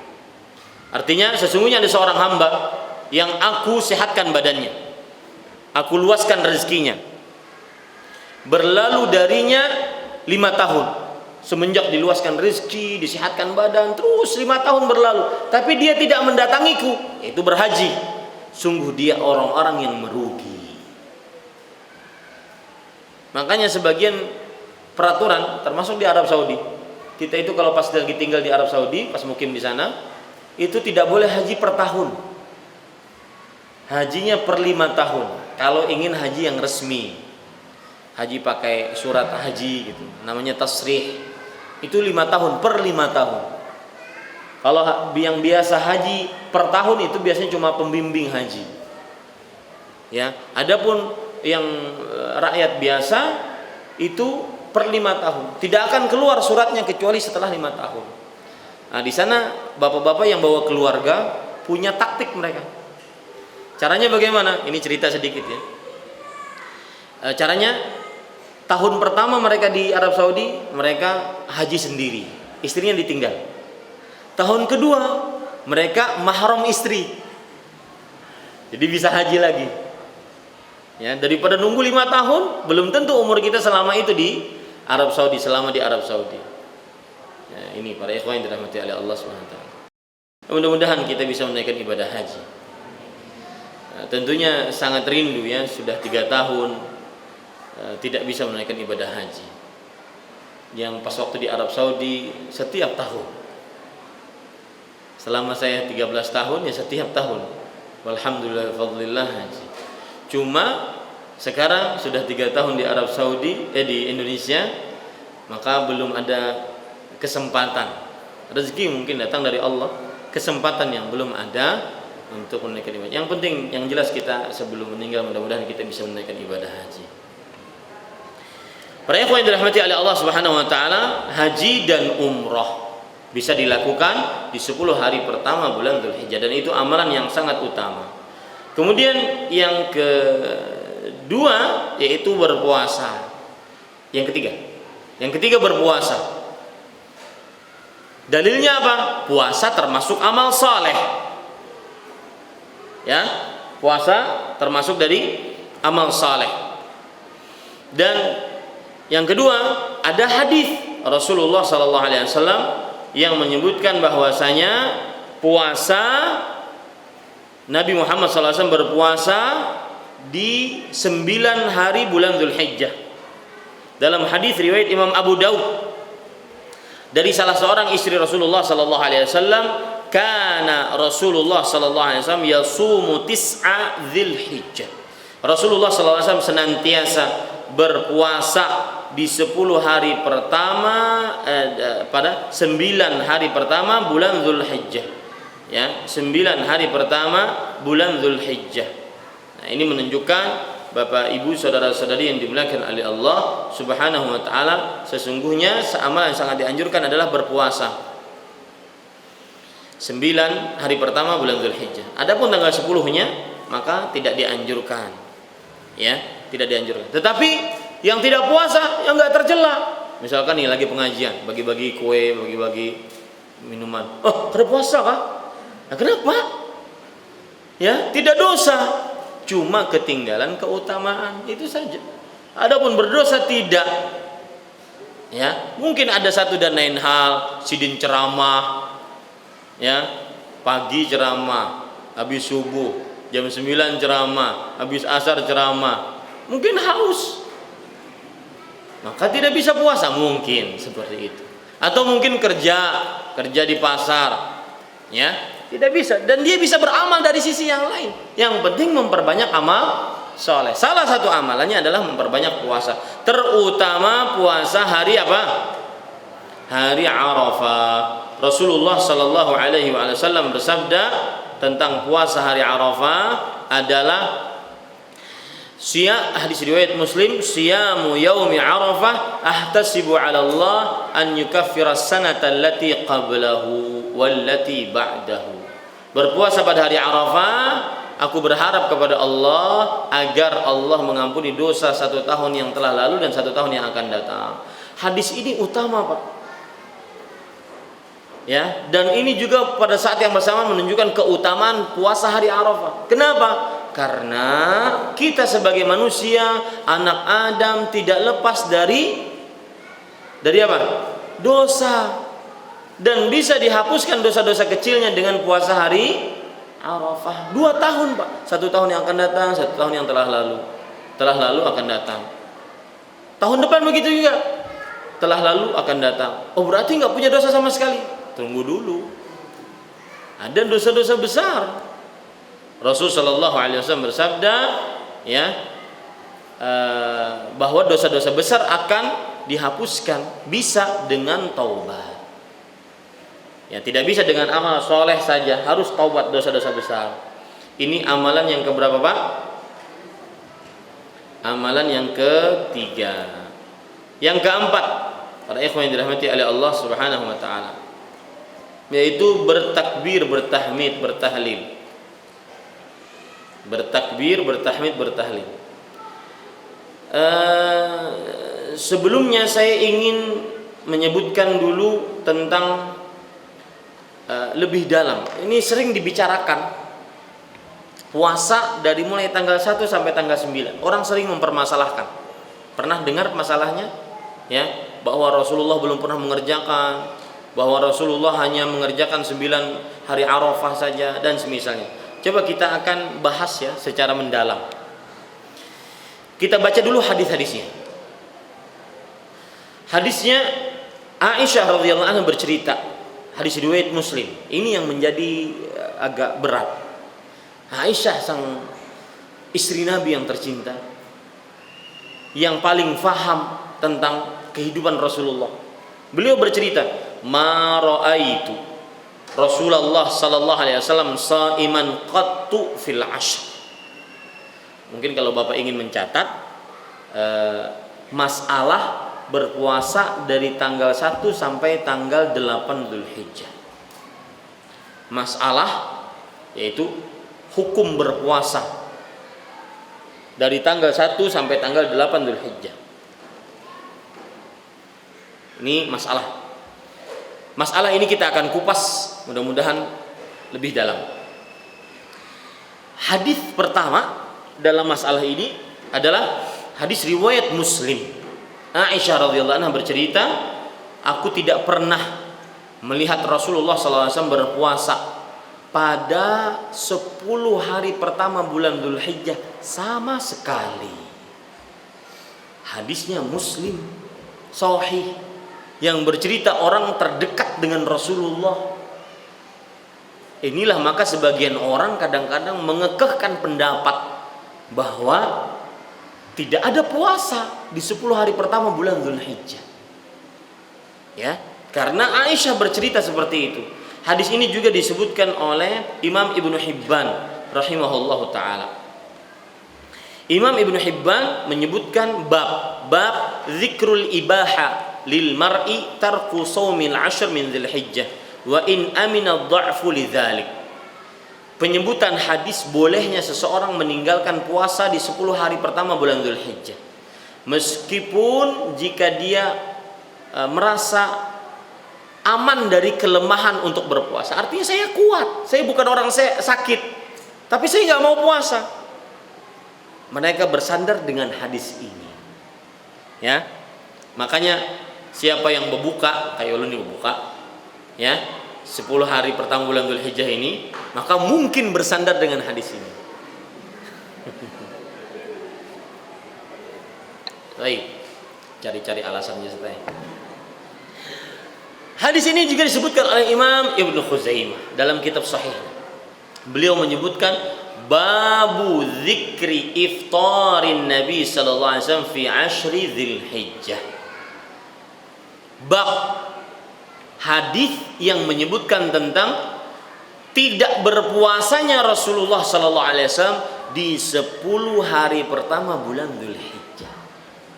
Yang disebutkan oleh siapa? Imam Ibnu Khuzaimah. Beliau mempunyai kitab Sahih Ibnu Khuzaimah. Dan di situ ada babnya tadi.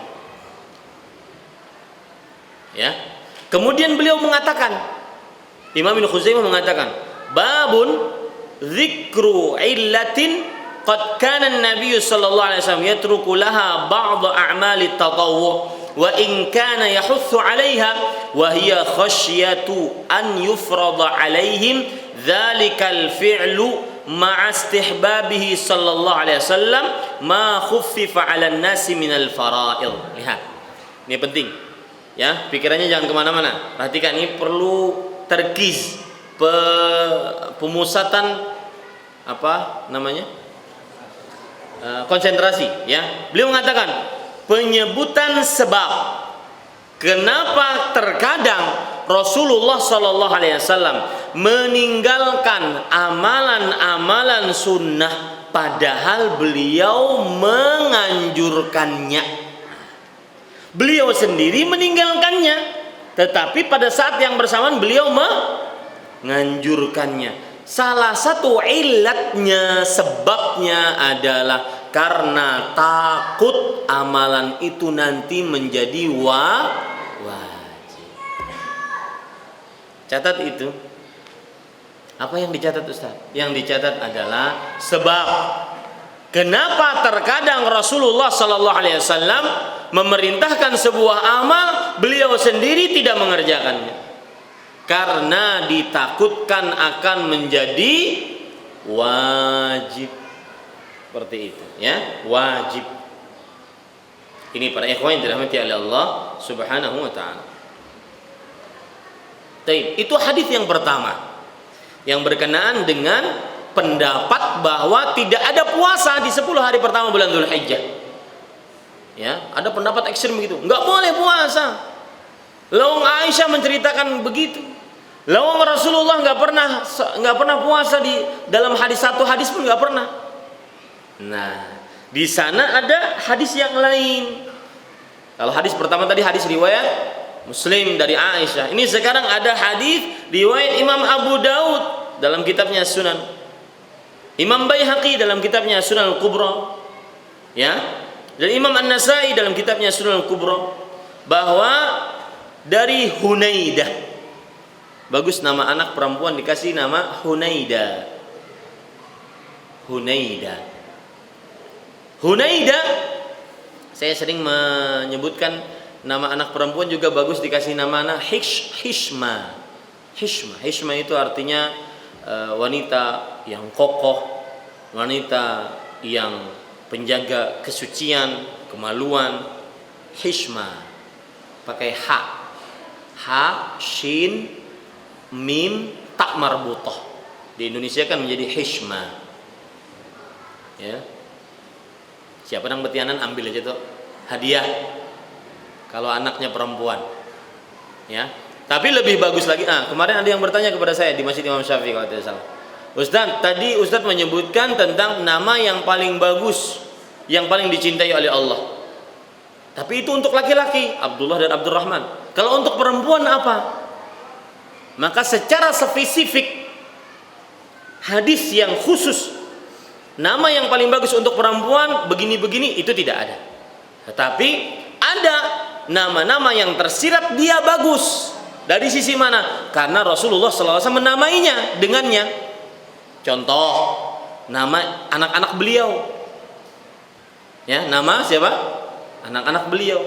Dari mulai yang paling tua siapa? Kada tahu Ustaz.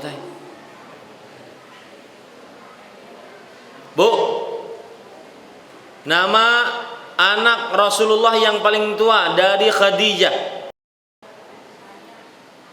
Hah? Maryam. Maryam kawan SD ulun boy. Hah?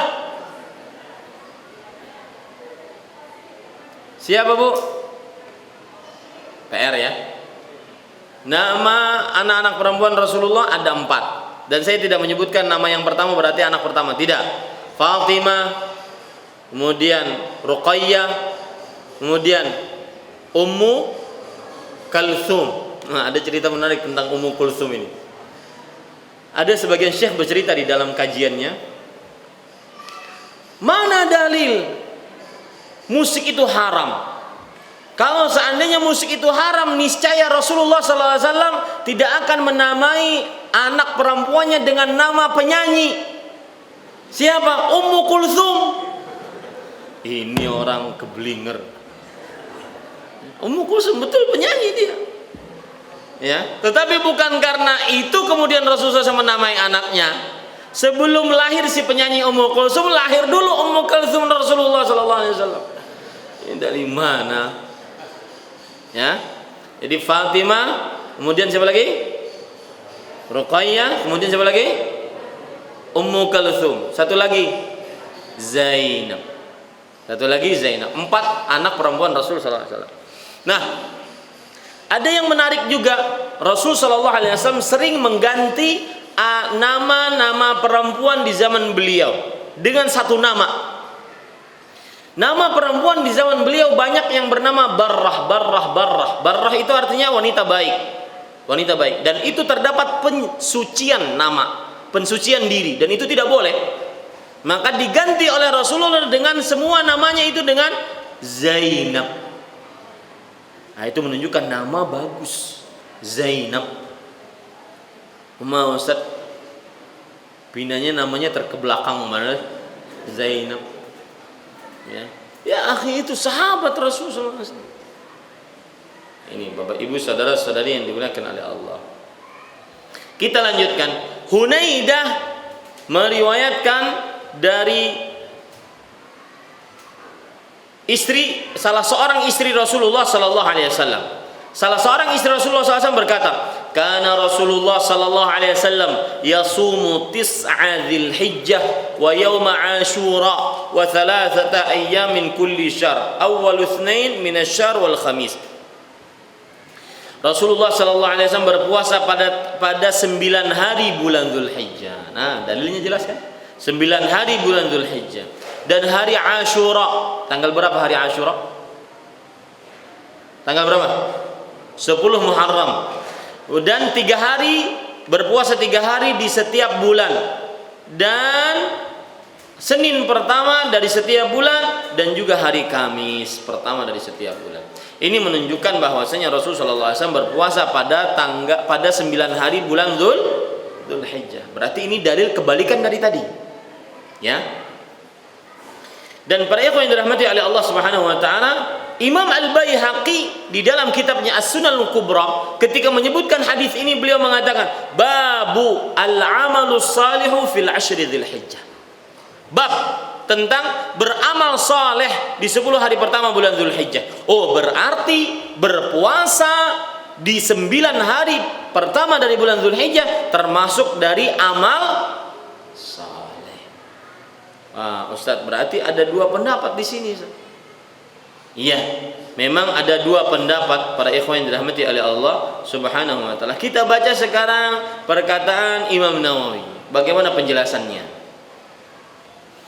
Qala al-ulama, hadha al-hadits mimma yuhimu karahata shaumil 'ashr wal murad bil 'ashr huna al-ayyam 9 min awwal Dzulhijjah. قالوا وهذا مما يتأول فليس في صوم هذه 9 كراهة بل هي مستحبة استحبابا شديدا لا سيما التاسع منها وهو يوم عرفة وقد سبقت الأحاديث في فضله وثبت في صحيح البخاري أن رسول الله صلى الله عليه وسلم قال ما من أيام sampai akhir hadis. Kemudian beliau mengatakan fayuta'awwalu qawluha lam yasumil 'ashr innahu lam yasumhu li'arid maradin aw safarin aw ghairihima aw annaha lam tarahu sha'iman fihi wa la yalzam min dhalika 'adamu siyami fi nafsil amr. Saya artikan. Beliau sekarang ingin menggabungkan antara hadis yang menafikan puasa di 10 hari pertama bulan Dzulhijjah dengan yang menyatakan ada puasa. Betul? Seakan-akan terjadi apa? Pertentangan. Aisyah menyatakan, aku tidak pernah melihat Rasulullah berpuasa 10 hari pertama bulan Dzulhijjah. Sedangkan ada hadis menyatakan, aku senantiasa Rasulullah SAW berpuasa di 9 Dzulhijjah. Artinya 9 hari bulan Dzulhijjah. Bertentangan enggak? Tentangan. Bagaimana menggabungkannya? Lihat. Imam Nawawi mengatakan, para ulama berkata, hadis ini termasuk dari hadis yang disangkakan bahwa hak makruh berpuasa 10 hari pertama bulan Dzulhijjah. Makruh. Sebagian ulama mengatakan seperti itu, kata Imam Nawawi. Tetapi para ikhwan yang dirahmati oleh Allah Subhanahu wa taala, sebenarnya kata beliau tidak makruh. Bahkan lihat Imam Nawawi mengatakan, dia adalah sangat-sangat dianjurkan, terutama tanggal 9-nya, yaitu hari Arafah. Dan sudah disebutkan hadis-hadis sahih tentang beramal saleh di 10 hari pertama bulan Dzulhijjah. Kemudian beliau menyebutkan hadis tadi, tidak ada hari-hari yang beramal saleh di dalamnya lebih Allah sukai dibandingkan beramal saleh di 10 hari pertama bulan Dzulhijjah. Termasuk amal saleh adalah apa? Puasa. Lalu beliau mengatakan, lihat, adapun pernyataan Aisyah radhiyallahu anha bahwa aku tidak pernah melihat Rasulullah SAW berpuasa di 10 hari pertama bulan Dzulhijjah adalah bisa ditakwilkan dengan berikut. Beliau mengatakan, maksudnya Nabi Muhammad SAW tidak berpuasa karena ada sakit atau safar atau sebab-sebab lainnya. Itu penakwilannya. Itu penafsiran dari perkataan siapa? Aisyah radhiyallahu anha, bahwa benar Aisyah radhiyallahu anha belum pernah melihat Rasulullah SAW berpuasa 10 hari pertama bulan Dzulhijjah karena mungkin sakit, karena mungkin safar. Artinya itu puasa nggak wajib, itu hanya sebatas sunnah muakkadah. Artinya kalau beliau sakit tetap beliau tinggalkan, kalau safar beliau tinggalkan, tidak beliau paksakan untuk puasa. Paham sampai sini? Ini tafsiran yang pertama. Kemudian beliau mengatakan lagi, au annaha lam tarhu sha'iman fi wa la yalzam min dzalika 'adam muslimin fi nafsil amr. Atau Aisyah radhiyallahu anha belum melihat Rasulullah berpuasa, dan itu tidak menunjukkan bahwasanya Rasulullah tidak puasa. Kan pengetahuan manusia terbatas, betul tidak? Betul. Ya, bahwasanya mungkin Aisyah belum tahu Rasulullah SAW berpuasa. Ya, dan pada saat ketidaktahuan Aisyah tidak menunjukkan bahwasanya Rasulullah tidak berpuasa. Ini cara yang kedua, penafsiran yang kedua. Penafsiran yang ketiga para ikhwan, wa yadullu ala hadha ta'wil hadis Hunaidah, dan yang menunjukkan penafsiran ini hadis yang saya barusan baca tadi, bahwa Rasulullah sallallahu alaihi wasallam beliau berpuasa 9 hari bulan Dzulhijjah. Ustaz, lah kasih aja yang rajihnya mana? Panat sudah mendengar perbedaan pendapat. Yang rajihnya mana? Maka yang kuat wallahu alam boleh berpuasa, bahkan sangat dianjurkan. Ya, karena dia termasuk amal saleh. Lalu perkataan Aisyah tadi, nah kita jawab dengan jawaban Imam Nawawi. Mungkin yang dimaksud Aisyah, beliau tidak pernah melihat Rasulullah SAW berpuasa, memaksakan puasa di 10 hari pertama bulan Dzulhijjah kalau beliau sedang sakit atau sedang safar atau yang lainnya. Ya. Ini para ikhwan yang dirahmati oleh Allah Subhanahu wa taala. Amalan yang keberapa sekarang? Yang pertama apa tadi? Beramal banyak-banyak, beramal saleh. Yang kedua, menunaikan ibadah haji. Yang ketiga, berpuasa. Yang keempat adalah menyembelih hewan kurban. Yang keempat apa? Bertakbir, bertahmid, bertahlil. Ya, kita akan kupas sekarang bertakbir. Ya, para ikhwan yang dirahmati oleh Allah. Bertakbir.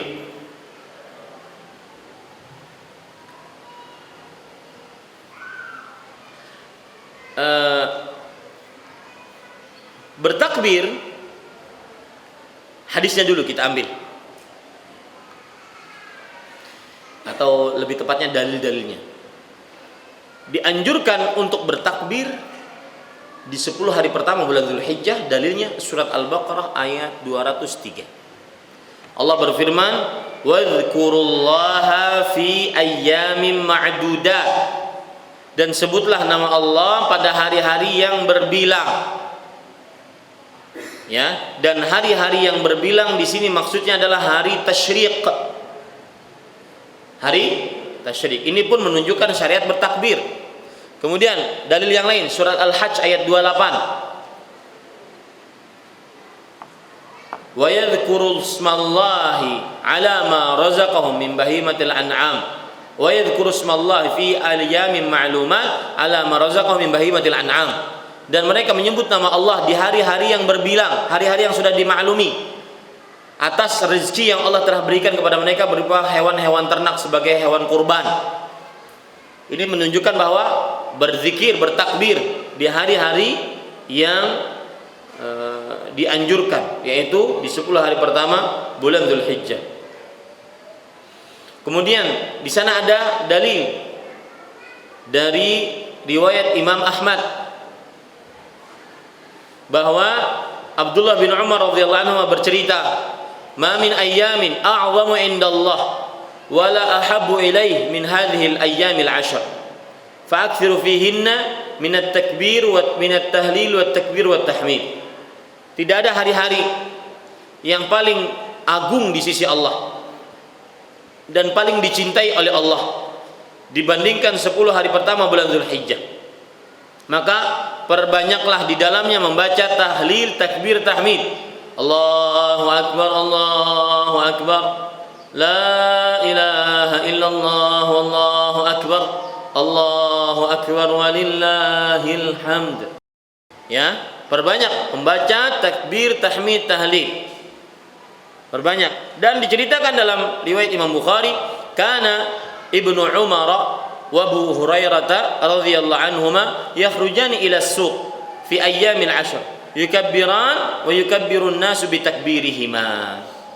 Abdullah bin Umar radhiyallahu anhuma dan Abu Hurairah radhiyallahu anhu kedua-duanya pergi ke pasar pada hari-hari 10 hari pertama bulan Dzulhijjah. Kemudian mereka berdua bertakbir dan manusia akhirnya ikut bertakbir.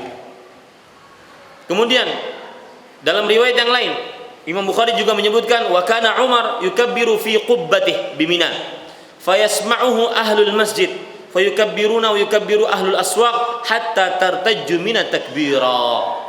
Artinya, Umar bin Khattab radhiyallahu anhu, beliau bertakbir di tendanya sampai penghuni masjid mendengar takbir beliau. Maka akhirnya mereka bertakbir.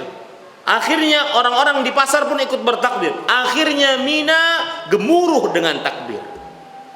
Ini menunjukkan bahwa dianjurkan dengan sangat seseorang untuk memperbanyak takbir. Nah, cuma permasalahan sekarang, apakah ya takbir di 10 hari pertama bulan Dzulhijjah itu dilakukan secara berjamaah atau tidak? Maka jawabannya pada ikhwah, tidak ada dalil khusus yang menunjukkan secara berjamaah. Sedangkan yang dilakukan oleh Abu Hurairah, Abdullah bin Umar, Umar bin Khattab itu adalah menunjukkan kepada bahwa beliau mengingatkan kaum muslimin, bukan memimpin. Kemudian disebutkan bersama-sama, mengingatkan. Akhirnya bertakbir. Dan kalau terjadi kesamaan bukan tujuan untuk bersama-sama. Ya, maka saya juga nasihatkan di masjid ini diucapkan takbir, di masjid di rumah, di pasar, di jalan, di mobil, ucapkan takbir, banyak-banyak bertakbir di hari-hari ini. Wallahu a'lam. Amalan yang keberapa? Yang kelima, ya, para ikhwan yang dirahmati oleh Allah Subhanahu wa taala. Amalan yang kelima yaitu seseorang berkurban. Berkurban dan berkurban keutamaannya Rasulullah sallallahu alaihi wasallam bersabda di riwayat Imam Abu Daud dan yang lainnya, "Ma'amila ibnu Adam amalan a'zamu 'indallah yauman nahar min ihraqid dam." Tidak ada hari-hari yang paling agung, tidak ada amalan yang diamalkan oleh seorang anak manusia yang paling dicintai oleh Allah dikerjakan pada hari nahar. Apa tadi hari nahar? Hari raya kurban, dibandingkan menyembelih hewan. Ini satu-satunya hadis yang menyebutkan tentang keutamaan berkurban. Satu-satunya hadis yang menyebutkan tentang keutamaan berkurban, yaitu tidak ada amalan yang dilakukan oleh anak Adam yang paling agung di sisi Allah pada hari Idul Adha dibandingkan menyembelih hewan kurban. Dan sesungguhnya hewan tersebut nanti akan datang dengan tanduknya, dengan bulunya, dengan tulang-tulangnya, menjadi saksi di hadapan Allah Subhanahu wa taala. Ini para ikhwan yang dirahmati oleh Allah Subhanahu wa taala, menjadi saksi. Ya. Dan sekali lagi belum ada dalil yang kuat selain itu yang menunjukkan bahwa Rasulullah sallallahu alaihi wasallam menyebutkan keutamaan. Cuma di sana ada sebuah anjuran lagi, yaitu Rasul sallallahu alaihi wasallam 10 tahun berada di kota Madinah, selama itu beliau berkurban. Berarti setiap tahun semenjak disyariatkannya ibadah kurban. Hadis riwayat Imam Ahmad. Ya. Semenjak disyariatkannya ibadah kurban, Rasulullah sallallahu alaihi wasallam berkurban. Kemudian para ikhwan yang dirahmati oleh Allah Subhanahu wa taala, di sana ada hadis yang menunjukkan ancaman bagi orang yang tidak berkurban. Man wajada sa'atan falam yudhi fala yaqrabanna musallana. Hadis riwayat Imam Ahmad dan yang lain. Barang siapa yang mendapati ke lapangan rezeki lalu dia tidak berkurban, maka jangan dekati masjid-masjid kami. Itu menunjukkan keutamaan dan pentingnya ibadah kurban. Ya, wallahu a'lam. Dan sedikit tentang ibadah kurban, para ikhwan yang dirahmati oleh Allah Subhanahu wa taala. Dan sore ini kalau ibu-ibu ingin hadir di Masjid Imam Syafi'i, ada kajian khusus, bapak-bapak juga boleh, ada kajian khusus tentang hukum seputar berkurban di Masjid Imam Syafi'i sore ini. Ya, sedikit tentang berkurban. Barang siapa yang ingin berkurban, maka dari mulai tadi malam tanggal 1 Dzulhijjah sampai hewan kurbannya disembelih, maka tidak boleh lagi memotong kuku, memotong kumis, mencabut bulu ketiak, bulu kemaluan dan semisalnya. Karena Rasulullah SAW bersabda, "Idza ra'aitum hilala Dzulhijjah wa arada ahadukum an yudhahiya fala yamassanna min basharatihi syai'an." Hadis riwayat Muslim dan yang lainnya. Jika kalian melihat awal bulan Dzulhijjah dan salah seorang dari kalian ingin berkurban, maka janganlah dia menyentuh atau mengambil, memotong rambutnya, kukunya atau yang semisalnya. Hatta yudhhiya, sampai hewan kurbannya disembelih. Ini para ikhwan yang dirahmati oleh Allah Subhanahu wa taala. Ya, kira-kira itu yang bisa saya sampaikan kajian kali ini. Apa yang baiknya dari Allah Subhanahu wa taala, apa yang buruk itu dari saya pribadi. Tepat 1 jam 45 menit. Kita ingin ada pertanyaan dari jamaah yang hadir ataupun dari pendengar Radio Gema Madinah 93,7 FM Martapura, Kalimantan Selatan. Silahkan jika ada yang ingin bertanya langsung. Bapak-bapak, ibu-ibu, silakan ambil mic-nya, Mas. Ada mic, Bu? Ya, ini bapak-bapak dulu, silakan. Assalamualaikum warahmatullahi wabarakatuh. Waalaikumsalam. Saya ingin bertanya tentang keutamaan berkurban. pernah dengar ada hadis yang kata bahwasanya hewan kurban itu di akhirat akan datang jadi tunggangan kita atau kendaraan kita di akhirat nanti, baik melewati sirat dan sebagainya. Apakah itu benar hadisnya, sahih atau bagaimana? Ya. Kemudian yang kedua tentang bertakbir ini kan udah mutlak dari sekarang. Apakah takbiran yang biasa raya itu udah kita baca juga dari sekarang tuh nggak apa-apa? Apakah tidak apa-apa? Takutnya orang-orang bilang belum hari raya kok baca takbiran hari raya gitu. Takbiran, apakah itu takbiran seperti apa? Apakah misalkan subhanallah, alhamdulillah, walhamdulillah, akbar seperti itu? Iya. Waalaikumsalam warahmatullahi wabarakatuh. Jazakumullahu khairan atas pertanyaannya. Maka jawabannya adalah untuk pertanyaan pertama, yaitu tentang hadis yang menunjukkan tentang keutamaan berkurban. Di antaranya dia akan menjadi hewan tunggangan yang akan kita tunggangi melewati sirat menuju surga. Saya ingin bacakan dan ingin kupas masalah ini, ya. Dan mudah-mudahan dengan mengupas ini menjadi terang benderang hadisnya. Lihat perkataan Ibnul Arabi. Dari beliau ini ulama bermadhab Maliki, Ibnul Arabi, ahli hadis. Ibnul Arabi dalam kitab Aridatul Ahwazi beliau berkata, "Laisa fi fadlil udhiyati hadithun sahih wa qad rawan nasu fiha ajaiba lam tasih." Artinya, tidak ada di dalam keutamaan berkurban satu hadis sahih pun. Lihat, ini bukan dari kantong saya, bukan dari kantong Ahmad Zainuddin, ya. Tetapi ini Ibnul Arabi, ulama hadis bermazhab Maliki. Beliau mengatakan tidak ada dalam keutamaan berkurban satu hadis pun. Dan orang-orang sudah meriwayatkan hadis-hadis yang aneh, menakjubkan, yang tidak sahih. Ya, hadis-hadis yang aneh, menakjubkan, yang tidak sahih.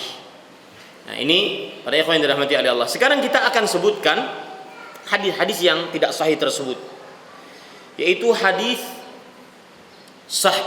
lemah disebutkan oleh Ibnul Jauzi dalam kitab Al-Ilal Al-Mutanahiyah, dan juga disebutkan oleh Imam Tirmidzi dalam kitab Al-Ilal Al-Kabir. Kemudian disebutkan juga oleh Imam Ibn Hibban dalam kitab Al-Majruhin. Kemudian disebutkan oleh Imam Hakim dalam kitab Al-Mustadrak. Dan hadis ini dilemahkan oleh Imam Albani rahimahullahu ta'ala. Perhatikan hadisnya. Ma min amal ma amila ibnu Adam yauman nahar amalan ahabbu ila Allah min ihraqid dam wa innaha la ta'ti yaumal qiyamah biquruniha wa ash'ariha wa adlafiha wa anna ad-dama la yaqa'u fi min Allah bimakanin qabla an yaqa'a min al-ard fatibu biha nafsa. Artinya, tidak ada amalan yang dikerjakan oleh anak Adam pada hari raya Idul Adha yang lebih dicintai oleh Allah Azza wa Jalla dibandingkan menyembelih hewan. Dan sesungguhnya dia akan datang pada hari kiamat dengan ontanya, dengan bulu-bulunya, dengan kuku-kukunya. Dan sesungguhnya darah akan terletak dari Allah di sebuah tempat sebelum dia gugur ke bumi. Artinya Allah menyediakan tempat darah tersebut sebelum gugur di bumi. Maka lapangkanlah dada tatkala berkurban. Lapangkanlah dada tatkala berkurban. Ya. Ini hadis lemah. Hadis lemah, tetapi tidak ada lemahnya ini lemah saja, tidak lemah sekali, lemah. Itu hadis pertama. Hadis yang kedua ini yang bermasalah. Hadisnya palsu. Diriwayatkan oleh Al-Qaisarani dalam kitab Zakhiratul Huffaz. Kemudian diriwayatkan oleh Imam Ibn Hibban dalam kitab Ad-Du'afa. Arti kitab Ad-Du'afa itu artinya lemah, para perawi-perawi lemah. Ya, dan oleh Al-Busiri di dalam kitab Misbahuz Zujajah, dan disebutkan oleh Imam Albani rahimahullahu taala dalam kitab Silsilah Al-Hadits Ad-Dha'ifah. Yaitu Rasulullah sallallahu alaihi wasallam bersabda, "Ya Rasulullah, sallallahu alaihi wasallam, "Ma hadhil adhahi?" Wahai Rasulullah, kenapa kita harus berkurban? Qala sunnatu abikum Ibrahim. Karena ini adalah kebiasaan bapak kalian Ibrahim. Qalu famalana fiha ya Rasulullah. Wahai Rasulullah, ganjaran bagi kami ketika berkurban apa? Qala bikulli sya'ratin hasanatu. Artinya setiap bulu-bulu yang ada pada hewan kurban itu ditulis sebagai satu hasanah. Bisa dihitung bulunya, Pak? Kita nggak bisa menghitungnya. Ya, qalu fas-suf ya Rasulullah. Qala bi kulli sya'ratin min as-sufi hasanah. Wahai Rasulullah, itu kan kalau bulu, kalau wool, domba kan wool ya. Itu gimana menghitungnya? Maka setiap wool ditulis hasanah. Ini hadis palsu. Ya, hadis ini palsu. Hadis yang ketiga. Hadis ini disebutkan oleh Imam Ibnu Abi Hatim dalam kitab Al-Ilal. Kemudian oleh Al-Haythami dalam kitab Majma'uz Zawaid. Kemudian oleh Imam Al-Munzir dalam kitab At-Targhib wa Tarhib. Kemudian oleh Al-Uqairi dalam kitab Ad-Du'afa Al-Kabir. Kitab perawi-perawi yang besar. Perawi-perawi lemah yang besar. Lemah perawinya. Dan hadis ini juga dilemahkan oleh Imam Albani dalam kitab Silsilah Al-Ahadits Ad-Dha'ifah. Hadis ini derajatnya mungkar. Hadisnya berbunyi, "Ya Fatimah, qumi ila udhiyatiki fa ashhidiha fa inna laki bi kulli qatratin taqtur min damiha an yughfar laka ma salafa min dhunubik." Qalat ya Rasulullah, "Alana khassatan alul bait am lana walil muslimina?" Qala bal lana walil muslimin. Rasulullah SAW bersabda kepada Fatimah. Sepertinya sabda ini keluar tatkala hari Idul Adha. Wahai Fatimah, bangunlah, pergi ke hewan kurbanmu, saksikan ketika disembelih. Nah, di sini sebagian mengatakan bahwa pengurban harus menyaksikannya. Enggak juga. Enggak perlu, tidak wajib menyaksikan hewan kurbannya yang sedang disembelih. Saksikanlah, sesungguhnya setiap tetes darah yang tertetes dari darahnya, maka akan diampuni dosa-dosamu yang telah lalu. Indah nggak hadisnya, Pak? Rasulullah SAW ditanya oleh Fatimah radhiyallahu anha warḍaha, "Wahai Rasulullah, apakah keutamaan itu untuk kita saja ahlul bait atau untuk semua kaum muslimin?" Maka kata Rasulullah, untuk semua kaum muslimin, kita dan kaum muslim. Ini para ikhwan yang dirahmati. Sayang hadisnya mungkar. Hadisnya apa? Mungkar. Mungkar itu hadis lemah menyelisih hadis yang kuat. Itu namanya mungkar.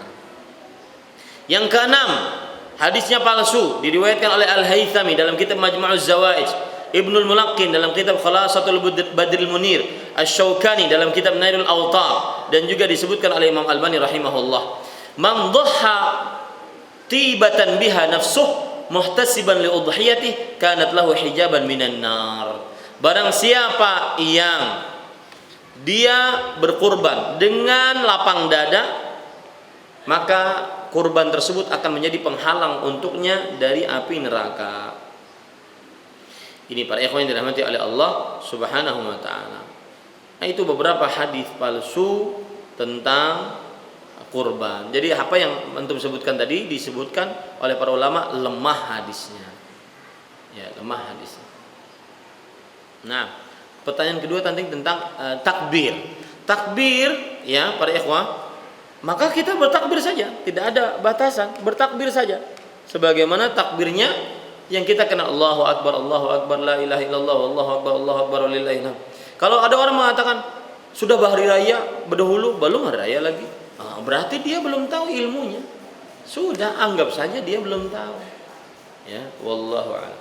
Ada pertanyaan dari pendengar Radio Gema Madinah. Assalamualaikum warahmatullahi wabarakatuh. Mau tanya, kalau misalkan tahun lalu suami saya berkurban, terus tahun ini tidak bisa berkurban karena tidak ada dana dan berhutang juga tidak boleh. Bagaimana? Apakah kalau sudah kurban diharuskan kurban seterusnya setiap tahunnya? Tidak. Ya, dalam hadis kan disebut man wajada sa'ah. Siapa yang mendapati kelapangan rezeki. Tahun ini kelapangan, tahun depan enggak lapang. Ya, tidak mesti harus setiap tahun. Yang harus setiap tahun jika dia mempunyai kelapangan rezeki. Silakan ibu-ibu. Ada yang langsung? Assalamualaikum warahmatullahi wabarakatuh. Assalamualaikum. Mufiq, Bang. Saya mau tanya, kalau misalnya kita berkurban di tempat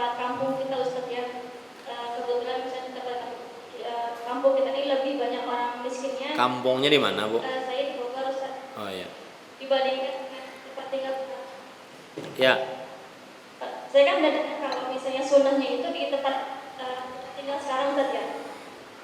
Ini yang lebih utama tuh apa, Ustaz? Apa di tempat kampung saya atau misalnya di tempat tinggal saya sekarang di Banjarbaru?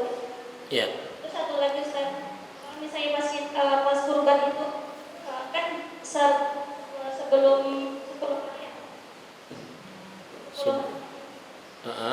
Sebelum 10 hari itu sebelum kita kan tidak boleh memotong kuku ya. Kalau pas misalnya pertengahan kita baru ada untuk membeli kurbannya. pertengahan ya, sudah paham. Pertengahan Ya. itu berlaku Ustaz. Apa misalnya kita pas hari mau kurbannya itu Ustaz. Ya. Ya, jazakallahu khair. Jazakumullah khair atas pertanyaannya. Maka jawabannya yang pertama adalah bahwa kurban yang paling bagus di mana? Tidak ada batasan yang ditentukan oleh Rasulullah SAW. Harus di sini, di mana pelaku kurban berada, harus di sana, di mana ada orang miskin. Enggak, tidak ada batasan. Cuma ada isyarat bahwa berkurban di mana tempat dia tinggal. Di antaranya isyaratnya adalah dia dianjurkan untuk makan daging kurbannya. Nah, kalau seandainya dia berkurban di tempat di mana dia tinggal, dia bisa makan daging kurbannya. Kalau dia berkurban di tempat selain dia tinggal, maka dia sulit untuk makan daging kurbannya. Kemudian juga dia diperbolehkan untuk menyembelih hewan kurbannya sendiri, dan itu bisa terjadi kalau dia berkurban di mana dia tinggal. Ada beberapa hal yang bisa dia lakukan. Makanya dianjurkan untuk berkurban di mana dia tempat tinggal. Tetapi apa bolehkah dipindahkan? Boleh kalau diperlukan. Wallahu a'lam. Kemudian hukum yang tidak boleh memotong kuku, memotong rambut tadi yang bagi ingin berkurban. Saya ingin mengingatkan lagi, itu yang membeli hewan kurban, Bu ya. Yang membeli saja. Adapun atas nama enggak. Yang membeli saja.